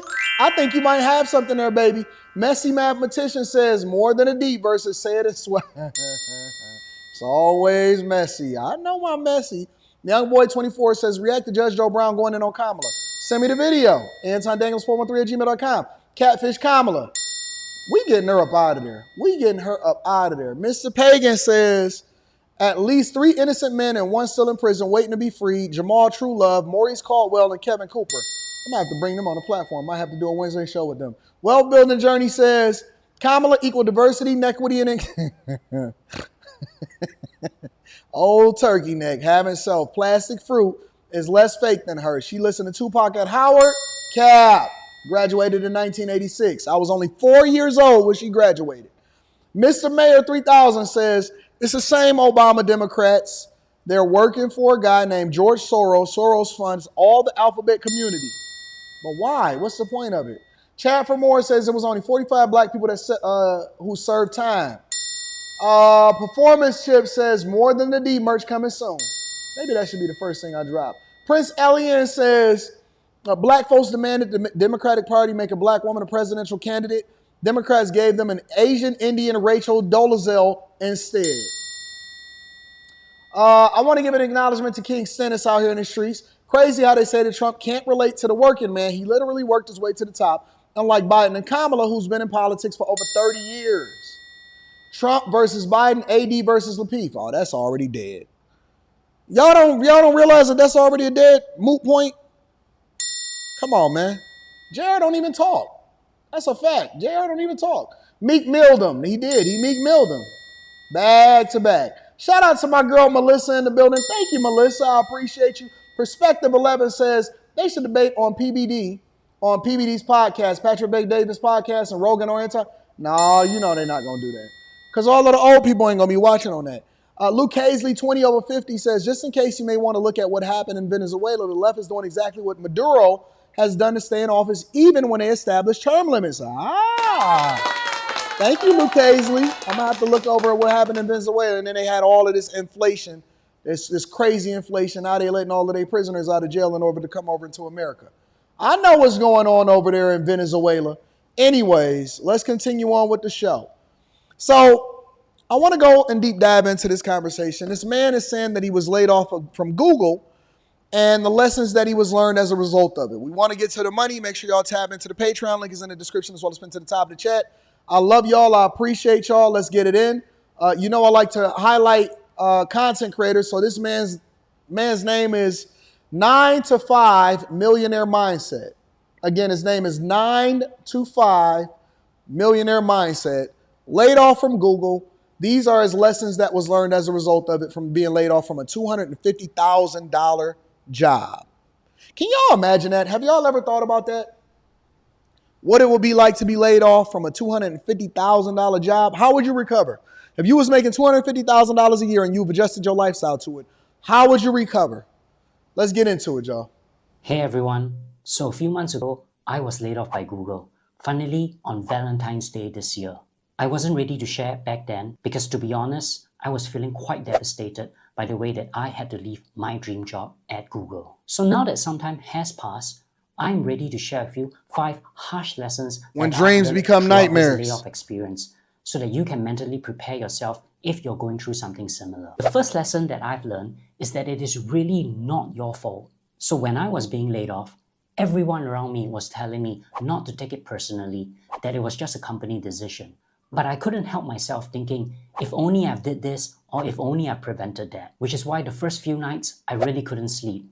It was only after a friend in HR explained to me that the objective of a layoff is to save costs. And it's just unfortunate that my job was part of the cost that they wanted to save. So if you're going through a layoff right now, I want to assure you that it is really not your fault. And it had nothing to do with your performance. Also, speaking as a people manager who has hired and fired people before, if you were indeed performing poorly, the company would have just fired you because it would have been cheaper and less impact to the overall company morale. The second lesson is that the layoff process was never going to be fair. Because the layoff has nothing to do... Let me deal with this first point. This is not your fault.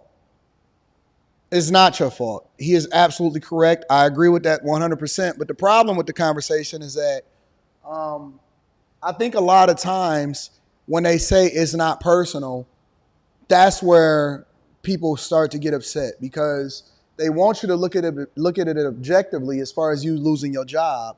But the reality is that anytime that I lose some money, it's personal. It's always personal. It's always personal. People that say it's just business, it's not personal, that's just corporate talk. The reality is that when you get laid off and you lose the ability to be able to provide for your family and you got to try to figure it out, it may not be personal for them, but it's always going to be personal for you. And so don't think that it's not personal. It's not personal for them because they only looking at you as a number, but it's always going to be personal for you. So take everything that you do personally and then learn from it. That's the real lesson that comes from that. He said it's never going to be fair. Let's get into the second point. Is that the layoff process was never going to be fair. Because the layoff has nothing to do with a poor performance, the opposite could happen as well. And that is you're being laid off even though you're a good performer and a loyal employee. And that feeling of unfairness, it will start to grow and eat you inside when you start to notice that less experienced employees or less essential teams were less impacted. And you start thinking, hey, I contributed more to this company. In my case, I worked in Google for the last 8 years in a sales team covering Singapore. We had a lot of talented people from all over the world working in that team. So I had to climb the ranks.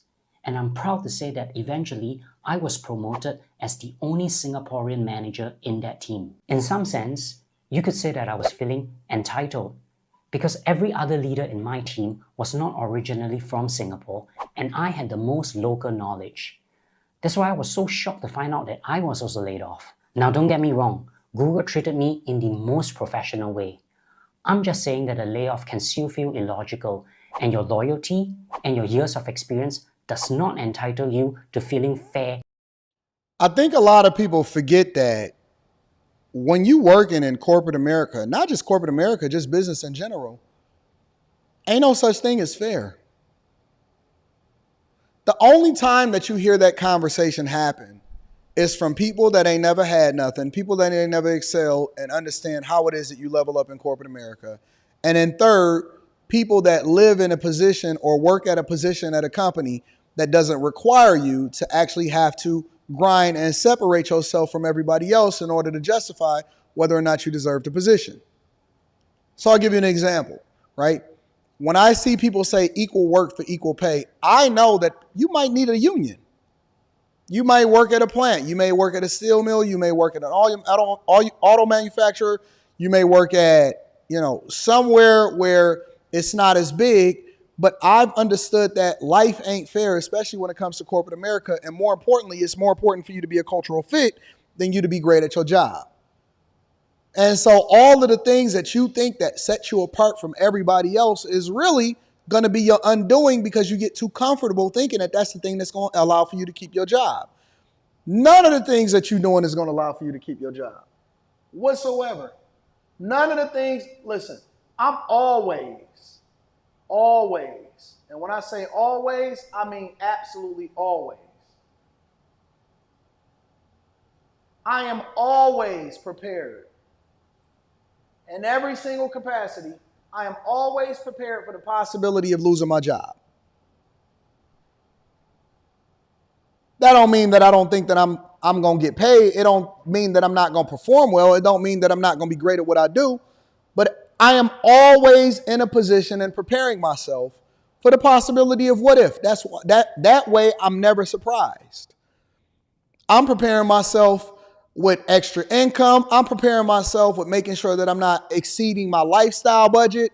I'm preparing myself and making sure that I'm not dependent on you in order to be able to survive. I'm always, and then maybe this is just a manly mindset, because it's always a boom and bust cycle in every single industry, whether you're in automotive, technology, there's going to be ups and downs. I personally don't know anybody that at some point didn't lose a job or get laid off.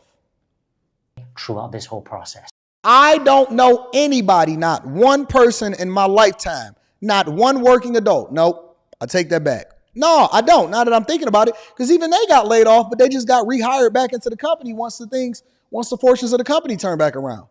I don't know anybody. If you are a working adult and you've never been laid off in your entire life, you are a unicorn. You are an anomaly. You should very much expect, shout out to my girl Messi and shout out to her granny.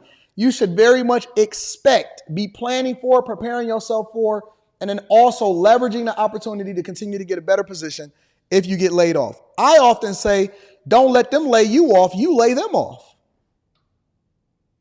Why are y'all waiting for a company to lay you off? Why are you not putting yourself in a position to then take advantage of the severance pay and then be leapfrogging into the thing that you already got in motion? Why you ain't in a position to where you ultimately are within a 2 to 3 year time span already looking for a different position because they're going to pay you more to leave? This is business. You got to look at it the same way that they're treating you. This is 100% business. This ain't personal. When I leave this job today, this is business. This is not personal. I got to do the thing that's in the best interest of my family. Thank you for the super chat. after a layoff, it's also common for you to see CEOs get paid millions in bonuses because they have helped the company save so much money. The managers that laid you off, they may also subsequently get promoted because they displayed strong leadership during a tough layoff period. So all of this can feel really unfair, and I really struggled to accept it.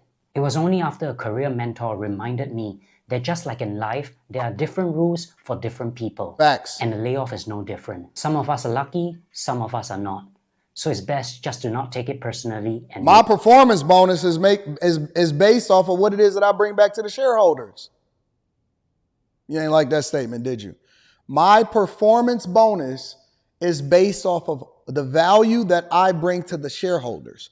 My goal is to increase the stock price, put in motion things that's going to allow for the company to be able to thrive long term, get rid of bad assets. And so if you just so happen to be working in a division that we're no longer interested in holding, then either we're going to sell the division and get rid of your job. And if we can't negotiate for that division or whoever it is to take on this new holding that we sold off to keep your job, then guess what?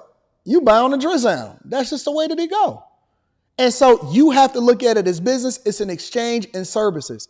I'm exchanging and I'm paying you for your time. I owe you no loyalty. The only person that owe you loyalty is the person that lay next to you every day. You have to look at it like business, and that way you're never surprised. Move on. Lesson number 3 is to be kind to yourself and others. Because layoffs are ultimately out of your control, the only thing that's within our control is to be kind. Be kind to yourself and know that you did your best. And give yourself the time to grieve and recover. Nah, I don't believe in that one. We're going to skip over that. I ain't got no time for that, big dog. I got to get this bag. You know what I'm saying? I'm not giving my time to grieve and recover. I'm already recovered. Listen, by the time that I find out, if I start to hear that it's anything as far as layoffs that's coming, I'm already working on my next job. I done already started tapping into my contacts. I done already sent out emails. I'm already redoing my resume. What do you mean, time to grieve and recover? What are y'all going to be doing? Y'all going to be at Starbucks? Y'all going to be kicking it with yourself? I know people that never even told they chick that they got laid off. They found another job so fast. There was already in an interview process that by the time that they got their severance check or they got their 2-week check, they already had things in motion and they was already going into the next position. So the conversation, this is real. The conversation that they had with their wife when they got home is, hey, baby, I got this new position. Oh my God, we moving up. By the time that they got this, by the time they was already interviewing, they had already called their contacts. Hey fam, what's happening over there? The new place didn't even know that the old place was laying off. So when they interviewed the person, he was saying, hey man, listen, it's just an opportunity for me to do better. I've been there for a long time and I'm ready to move up. I'm ready to move up. I think that there's some things that can help, that I can do to help this organization. I was tapped to come in here. I was referred by such and such. By the time that they even started to do the whole layoff, he was working both jobs, got a severance package from one of them, was already working the next job, was telling this chick that he had got a promotion. Grieve? Grieve what? Feel sorry for yourself. Be kind to yourself. Be kind to your pockets. This is a business. I ain't got time I don't feel no emotion whatsoever for all of the jobs and the positions that I've had in my lifetime. I'm appreciative, but I absolutely owe no loyalty whatsoever. Whatsoever. Grieve what? Grieve what? Do this. Lesson number 4, and this is the harshest, is that your work friends will stop contacting you. So this was a big shock to me. Ain't no such thing as work friends. Getting laid off. Because I thought I had close friendships with these people after years of working together. And eventually I found out 3 reasons why your work friends won't really be there for you. First is that they just don't know how to approach you. Some colleagues may feel that you need some time to yourself, while others feel powerless because they can't really offer you a job or any solution, so they don't really know where to start. The second reason is that they are just as worried about layoffs. Okay, so anyone who survived a layoff knows that there will always be more layoffs coming their way because the company is always under pressure to save more costs. So your work friends are just dealing with their own work security. They're trying to take care of their family, so they may not have time or the headspace to reach out to you. Third reason is that you simply no longer work there. When I was a people manager in Google, I will be hiring people and I will be deciding who to promote. So naturally, a lot of people will reach out to me to collaborate because that could help advance their career. Now that I'm no longer there, they move on to speak with the next person who can make such career decisions. It's just like a modern woman. It's just like a modern woman, unless she can come back and get that D. But then I want you men to start telling these women, you know what? I'm more than the D. It's just like a modern woman. She trying to backtrack because she know that she messed up. And so she trying to come back and get that D because where she stepped out at, it wasn't what she thought it was. The grass wasn't greener on the other side. And so she trying to come back. And I said, no, no, no, no. Y'all want you to say, no, no, no, no. I am more than my D. That is the thing that we are going to start saying to these women. I'm more than the D. You didn't appreciate it. You didn't appreciate what you had here. You didn't appreciate the love, the roof over your head, right? You see how these lights is working? Remember when you told me that I wasn't speaking your love language? I am more than the D. And it's the same thing when it comes to these people. These women will move on immediately and not even think twice. The same way that the coworker will move on immediately and now that you no longer serve them, now that you no longer play a role in their life. Most people in corporate America is fake friends anyway. I'm going to be honest with you. Most people in corporate America are fake friends. They smile in each other's face. All the time they want to take your place. The backstabbers. Backstabbers.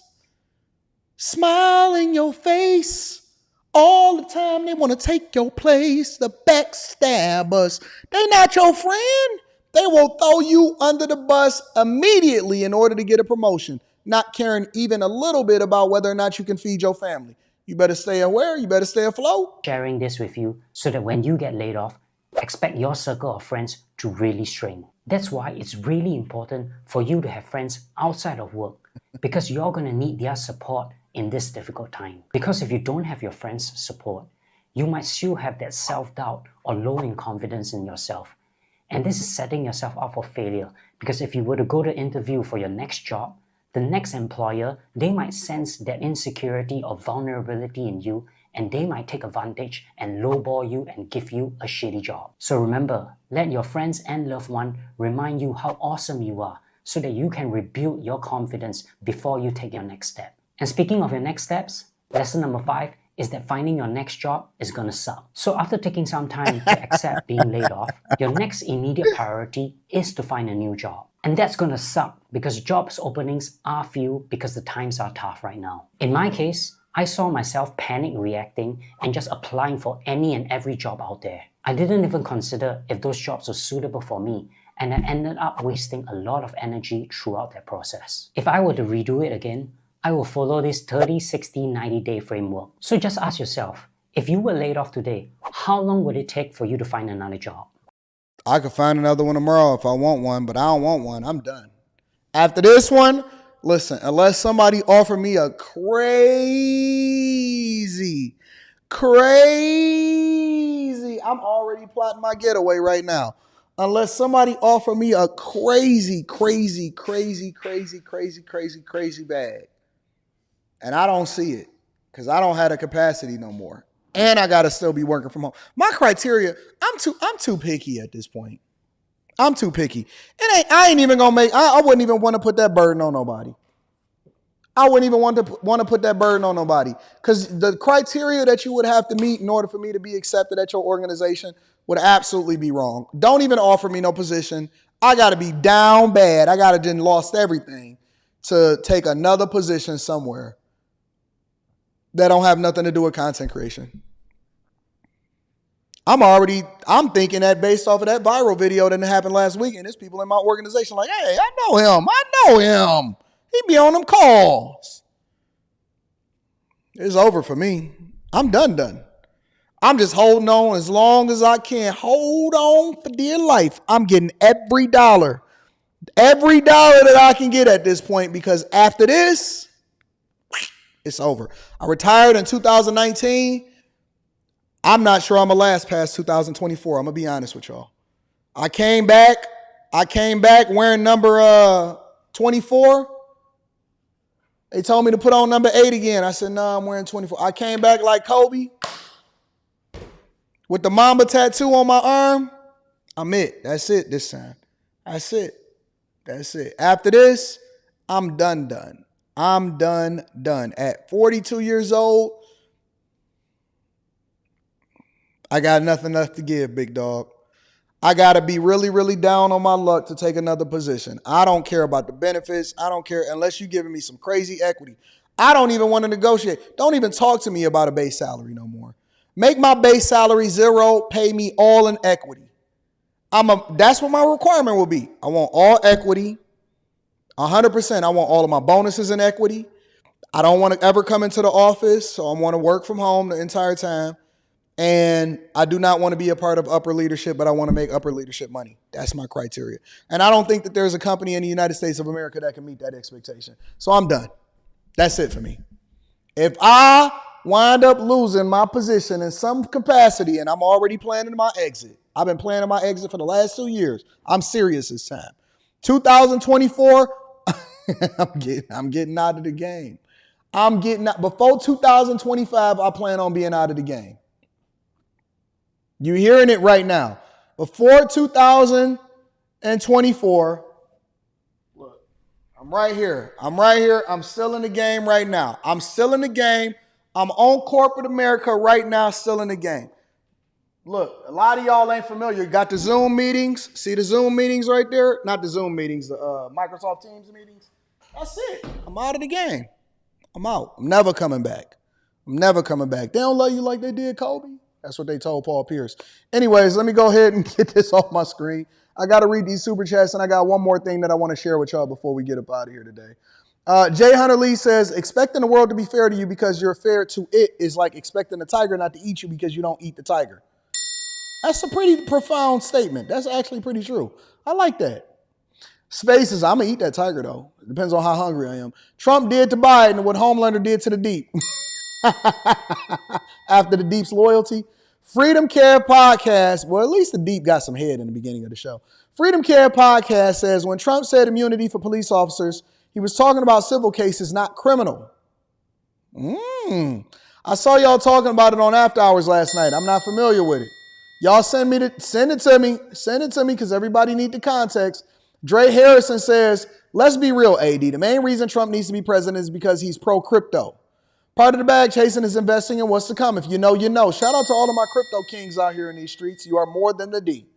You are a crypto king. You are more than the D. What do I want this last video to be about? I got two options. I could either talk about people complaining about the fact that they got a lot of credit card debt, or I could talk about a young kid that just recently got arrested. Which one y'all want?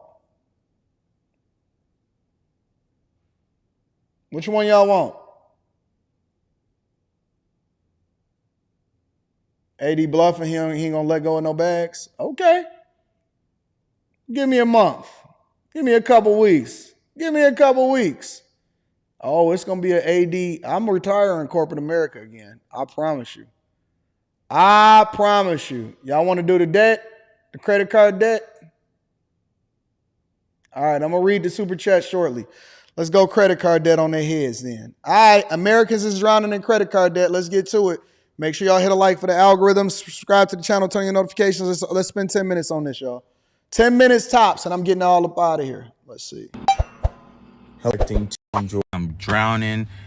I keep getting myself in these situations to the point I can't get myself out of it. Y'all said both?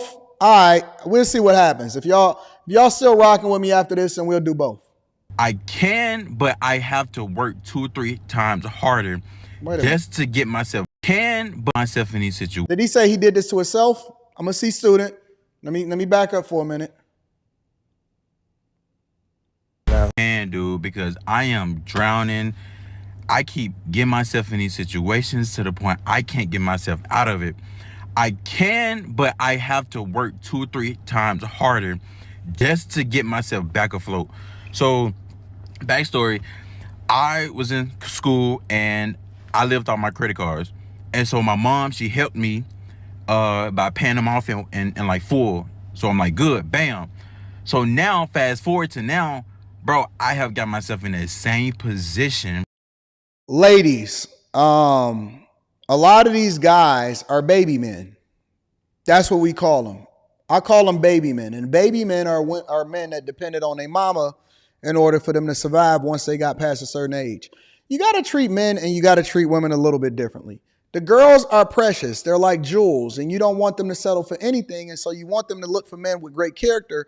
And so you then take care of them because you want them to then look for something that's in their fathers. You don't want them to be easily impressed by stuff. And so for men to be able to finesse them. And so then they wind up selling box for whatever. You know what I'm saying? They're basically giving a box in order to try to survive.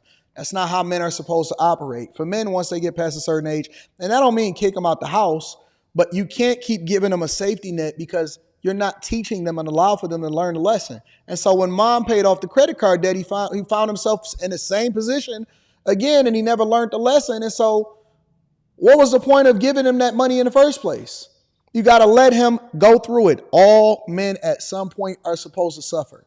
Again, does not mean that you need to kick them out the house. I believe in group economics and allowing for them to be able to leverage the opportunity to stay at home and not have that extra expense to do something productive. However, you cannot pay their bills for them. That's why he keep doing this to himself, and then he's going to blame it on society. He's probably going to blame it on, what's happening out in these streets or inflation or something. When all of these things that he having is self-inflicted wounds, he's doing it to himself. And I don't even know how, I came about spending this money. I don't know where it's going. I'm looking at my credit cards like, what did I even spend this on? So now, because I like to invest my money. I want to invest my money. I want to put my money somewhere else, but I don't even have the luxury to do that because... Somebody said, I don't see the problem if he was in school. Because you should not have credit cards when you're in school. That's the whole problem. But they give you the freedom to be able to do it on your own, so that shouldn't become your parents' problem to pay your credit cards. You should not have credit cards in school at all.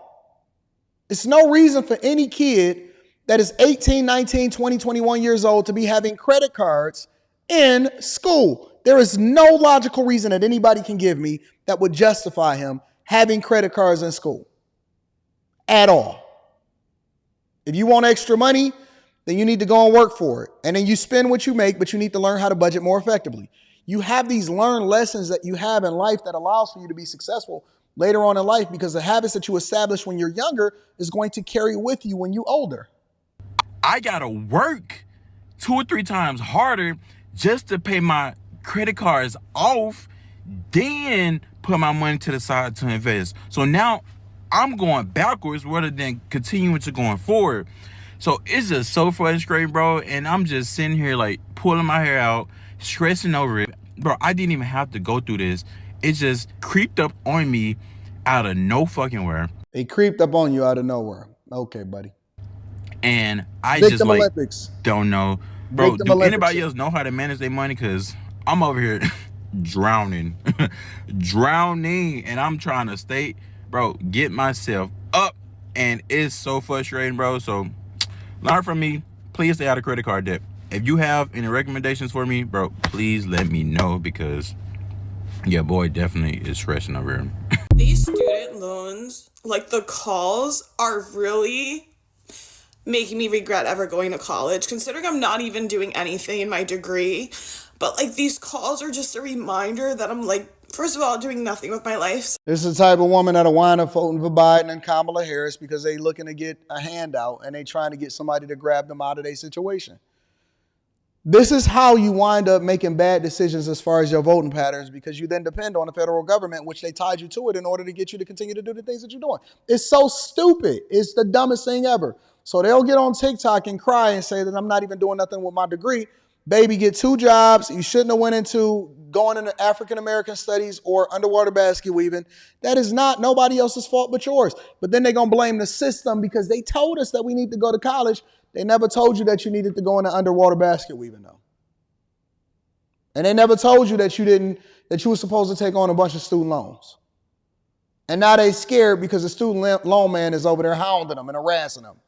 Second of all, broke as shit. And yes, I hee ha ha about it here, but like, it's literally not a joke. It's like embarrassing, and it's like the most stressful thing. And I never want to be the person that's like driven by money. Like, that's not me, but like sometimes I wish I was. You got another thing coming, baby. I wouldn't be in the position I am in, and like dealing with these calls and having to basically say my situation. Like, I literally cannot pay off an amount on these damn student loans. And then the fact that they're so relentless, they call every person in my family, they call people not related to me, but like associated with hey, me. want I don't they even money? know how they, it's just crazy. And it's like, I hate it. It's like you're coming at me for my own little debt when this country's in debt. Like, it's so frustrating.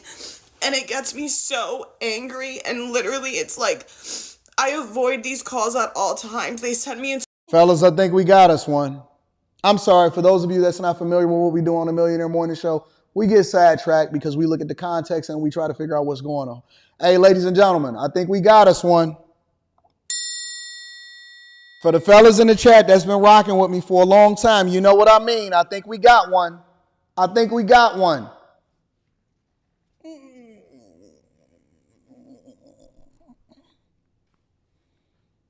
The standards is going to change now. You know the standards is going to be different. Hey. The standards is going to be different, y'all. You see, I can always spot them. They cry. They have on a hoodie. They talk with their hands still in a hoodie because they really be cold. They usually have on jogging pants and Crocs. That's the I'm under duress starter kit. I'm trying to figure out what I'm going to do. I'm starting to look at guys a little bit differently. Starter kit. I'm telling you, listen, hoodie, talking with their hands in a hoodie, crying, jogging pants, Crocs. Sometimes you can substitute the Crocs for some Panda Dunks. We got us one, fellas. We got us one right here. It's gonna be a tough winter. It's gonna be a Kevin Samuels. It's gonna be a cold winter. Student loan payments. They calling her parents and friends. You know how appreciative this woman is gonna be. Let me stop. It's the Millionaire Morning Show. It's not the Anton Daniels channel. We gonna get to that. We gonna get to that part soon. Don't worry about it. to full-on panic attacks. But then sometimes I just have to make the call because they're calling everyone else. That's when we change our nickname from I'm more than a D to where I'm Nate. I'm in a bind, Nate. In my life. And it's so frustrating. And yes, maybe I did it to myself. Maybe I should be smarter about money. Maybe I should just take on any job that will pay me. And I'm luckily finally starting a job, but it's not what I want to be doing. Not using my degree. It's another. That's when they Uggs start to break down on the sides.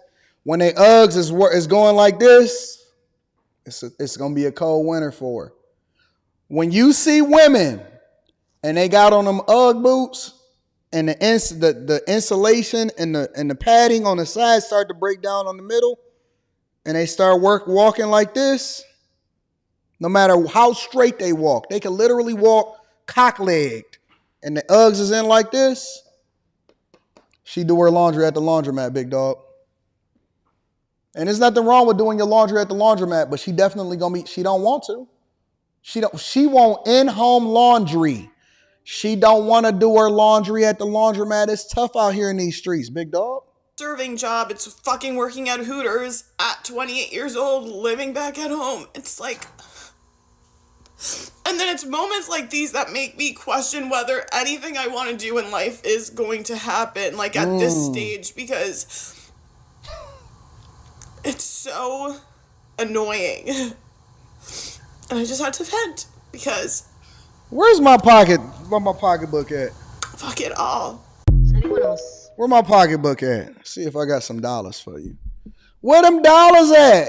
Where them dollars? I don't even like to carry cash no more. I don't. I only got fives because I walk around with tip money. I got 5, 10, 15, 20, 25, 30, 35, 40.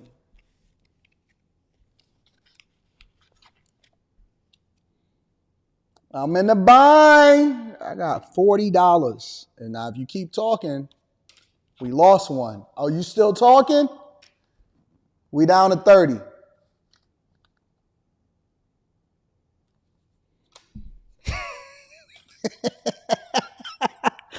All right, let's see what else is happening out in these streets. Let's see what else is happening in these streets. Feel like they're absolutely fucking drowning financially. I don't believe in paying, but I know other guys that look for opportunities. They like, she in a bind. I'm glad you asked. And it's not dark in my crib. I get on the crying, so no point of laughing. I make $27 an hour. Hold on, let me back that up. I am. And it's dark because I have no electricity in my crib right now. And no, I'm not joking. I am not joking at all. Oh, fellas. So, ladies. I definitely feel the struggle, you know. Not joking. Is it that bad out here in these streets, y'all? Y'all still voting for Kamala? Because y'all know 2016 through 2020 was a good time. Y'all still voting for Kamala with no lights? You filling out an absentee ballot with your iPhone light? See that? It's 59 degrees up in this motherfucker. Oh, if you don't laugh, you'll cry. But I've already done the crying, so I'm at a point of laughing. I make $27 an hour. I make too much to qualify for any rental assistance. Fam, hold on. If you making $27 an hour, I'm not saying you rich, but if you making $27 an hour, how you ain't got no electricity? What kind of wizardry is this? Do we need to just start all the way from scratch? Because I know over in the Bag Chasers, we have different conversations about money. But do we need to get to the fundamentals and the basics of what financial literacy? For the people that's new here, do we need to start all the way over and start having conversations about how you need to budget your money from the beginning? What taxes are? FICA, Social Security, 401k, pay your bills. How do you make $27 an hour, but you living with candles, big dog? Electricity assistance. And I never get sick. I think I'm just getting sick because the stress is causing my immune system to deplete. But it's all right. I'm a grown-ass man. I'll get it taken care of. Don't worry. You know, I'm just sick of it. Life. I try. That's another really one. Hard. I think we got another one. Just sometimes feel like I never get ahead. Like this is how I don't like music. Messes up the stream, so we gonna see if we can go to another one. I don't like music. Oh yeah, we got us a flathead. Shout out to those who deal with it also. You have a friend. America's drowning in debt and they're trying to vote TikTok off. Fantastic. America's debt is controlled by 4 to 5 credit card companies. There's a vote right now to break all that up and allow other people in instead of having the monopoly for at least another couple months. There's a lot of scared people out there right now, not only for things that are going on in people's health or politically, but it's also because their debt and their money problems are keeping them up at night. They are paralyzed and they feel some sort of moral or ethical obligation to pay off this debt, but they know they can't. Their wages aren't going up. They have all the other monthly expenses that people have that just don't go away. And they're unclear whether they qualify to even talk to a bankruptcy attorney and see if they can wipe out that debt. My suggestion, my recommendation to people out there who are tossing and turning at night because they don't know how they're going to pay down their debt, or they're paying down their debt, but other things are lapsing, like they're behind on their rent, or they don't have enough money for groceries, or car registration is coming due, or they need new tires. Whatever it is, there is federal relief out there. The law gives you the ability to discharge your debt in one fell swoop.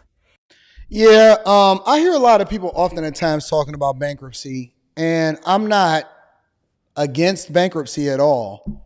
I can't speak to it because I've never ever considered it. Even when I went broke in 2008, I was just like, skip it. Listen, I just deal with it. Whatever else that comes with it, I'll make the adjustments or whatever. I need to get somebody that has been through bankruptcy up on a platform. If y'all know anybody that's been through bankruptcy to where we can speak about it more extensively, I know that there's chapter 7 and then there's chapter 11 reorganization, and I believe it's chapter 7 or chapter 11. But one of them is for people that make under a certain amount of money. I think the threshold is like $70-something thousand or $80,000 a year, and the other one is for people that make over the threshold. The people that make under the threshold, have a better bankruptcy process because it basically discharges the debt altogether. People that make over a threshold, it's a little bit different because they basically giving you a repayment plan for the next however many years based off of your income driven, how much income you have as a result of it and how many bills that you have. So if anybody has ever filed for bankruptcy, or you know more about it to where you can speak extensively of it, and that you can actually give me your opinion and give me your thoughts based off of your real life experiences, and then give me your opinion as a result of it, I'll be happy to have you on the platform. Make sure that you guys give me an email or send me an email at Anton Daniels. Oh, it's chapter 13? Okay, it's chapter 7 and chapter 13. Make sure y'all send me an email at AntonDaniels413@gmail.com. I'd love to have you on the platform to be able to discuss this whole bankruptcy situation. All right, let me continue. Let's see if she got any. It is number not taking. I would do totally in your state and seeing what they have to say. I'm totally in for the sharing our debt and how we're gonna get through it, and so I figured I would do us all a favor and share mine, because I used to be ashamed of these numbers, and I still don't like them, but that doesn't mean you need to be ashamed, because if you're ashamed, you're probably not taking care of things. If you're not taking care of things, nothing's gonna change. So let's not stay in debt. Let's get out of debt together. And like the other girlie said, let's go on a little vacay after. We're gonna start off, and I wanted to explain before. Go on a vacation? The last thing that you should be thinking about if you're in debt like that up to your eyeballs is a vacation, but okay, I see you. I start off, I have 3 separate credit cards, and basically about a month ago, I switched one of my debit cards to a different bank, and so now I have a new bank, but I forgot to transfer a few things, so some of them went over even though I tried to handle it, and it just didn't work out in my favor, and then they charged me more interest and overdraft fees, or what is it called? Basically, they charge you for overspending on your credit card. So here's what I got. I have 3 of them. I have an Apple Card. My spending limit on that is $500, and I currently have $443.95 on there, and I'm not really sure what my APR is on that because it doesn't say, but 29%. 29% is your APR on that, so we're not even gonna worry about it. Basically, I think it might be like very, very low, because if I paid all $500 off, it would be like $10 total. So that one's a very new one. I haven't had it for a long time, but these other ones I've had for quite a while. My next one is my Chase card. My credit limit is $1,800, and I've spent $1,877. And Jesus Christ. These people are insane. And then they don't just do it with one card, they do it with all of them. like I said before, it was paid off more, but then it basically one of my fees went on my credit card, which I didn't realize my subscription was on my credit card, and then it overdrafted, and then it charged me $77. So we're over for that, but it's okay, I'm about to pay it like in 2 days, so it's fine. Next one is my Southwest credit card, and that one's $769.98, and both the Chase and the Southwest credit card have a 28.99% APR, which is interest, if you were wondering. So you might be asking, Carly, how the heck How much is the end? Chase and the Southwest credit card have a 28.99. 29, I said it, 29%. Oh, 29% interest rate. 29% interest on a credit card. Oh,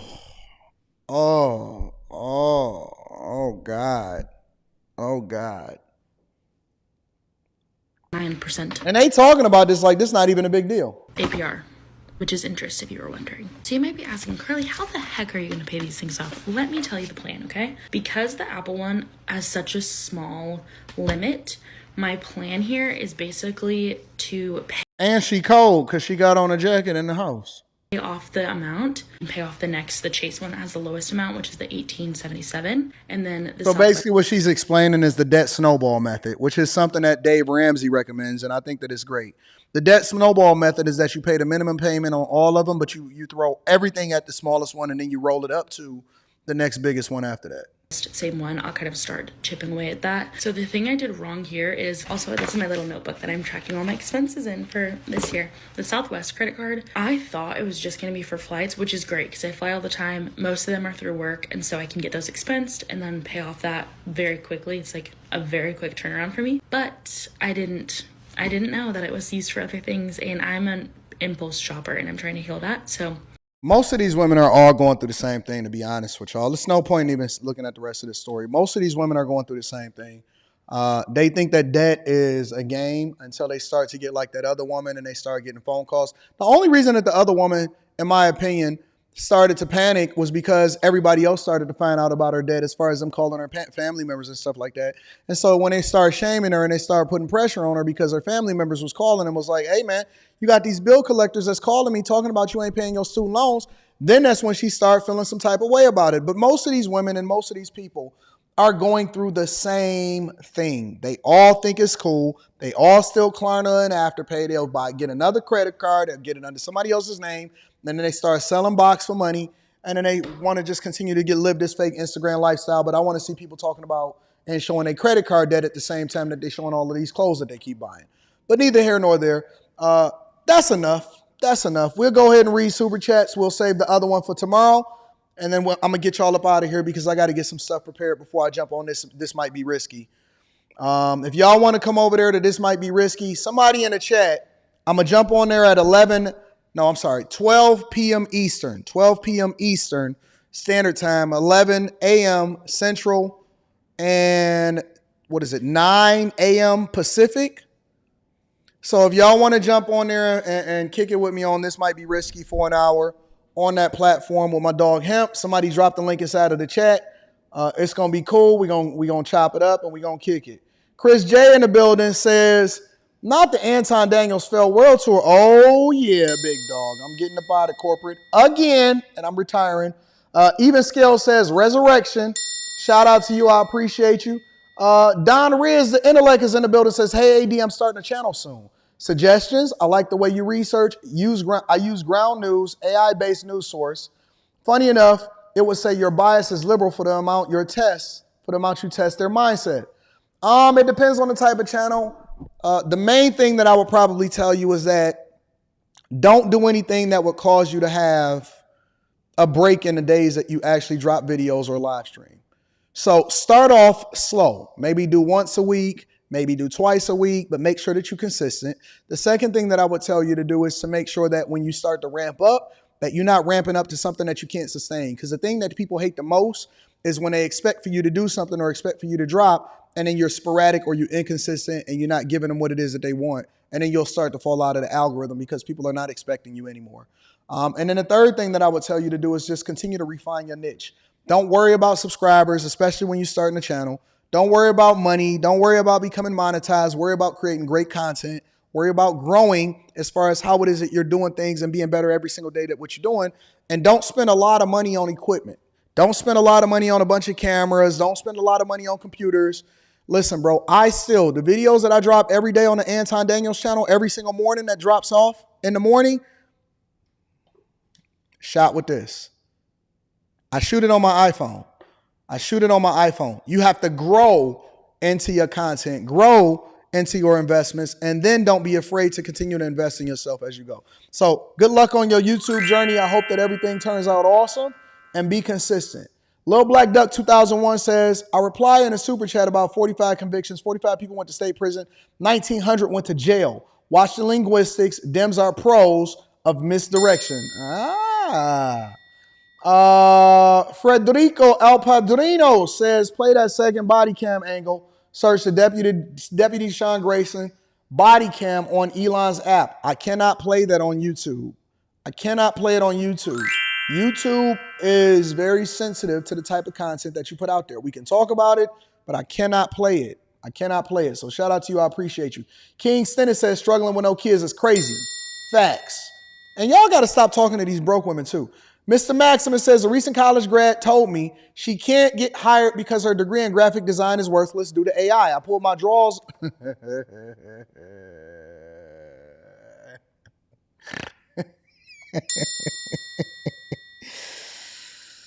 Oh, Jesus. Shout out to Mr. Maximus. I appreciate you. Trini Life says, I thought you said it's $40. Well, we reducing the price of the brick. You know what I'm saying? Carolina's own DJ K Smooth says, dang, Uggs under major distress and duress. These folks are broken in Humpty Dumpty. Sat on the wall. Humpty Dumpty had a big fall. Obey God. Shout out to Even Scales. I appreciate you. Well Building Journey in the building says, speaking of registration, here in MD, Registration went up 80% starting back on the first of the month. Whenever you see a huge bump in registration, as far as people going back to school, most of the time that means that the economy is bad. That's a fact. Levi DePero says Uber and DoorDash, so many side hustles, too many jobs. I agree with you. Go and get that money. Modern women ain't gonna make it. Yeah, they do. They'll figure it out. They'll figure it out. They always do. Military's always looking for single people. I agree with that too. Go and get your military experience on.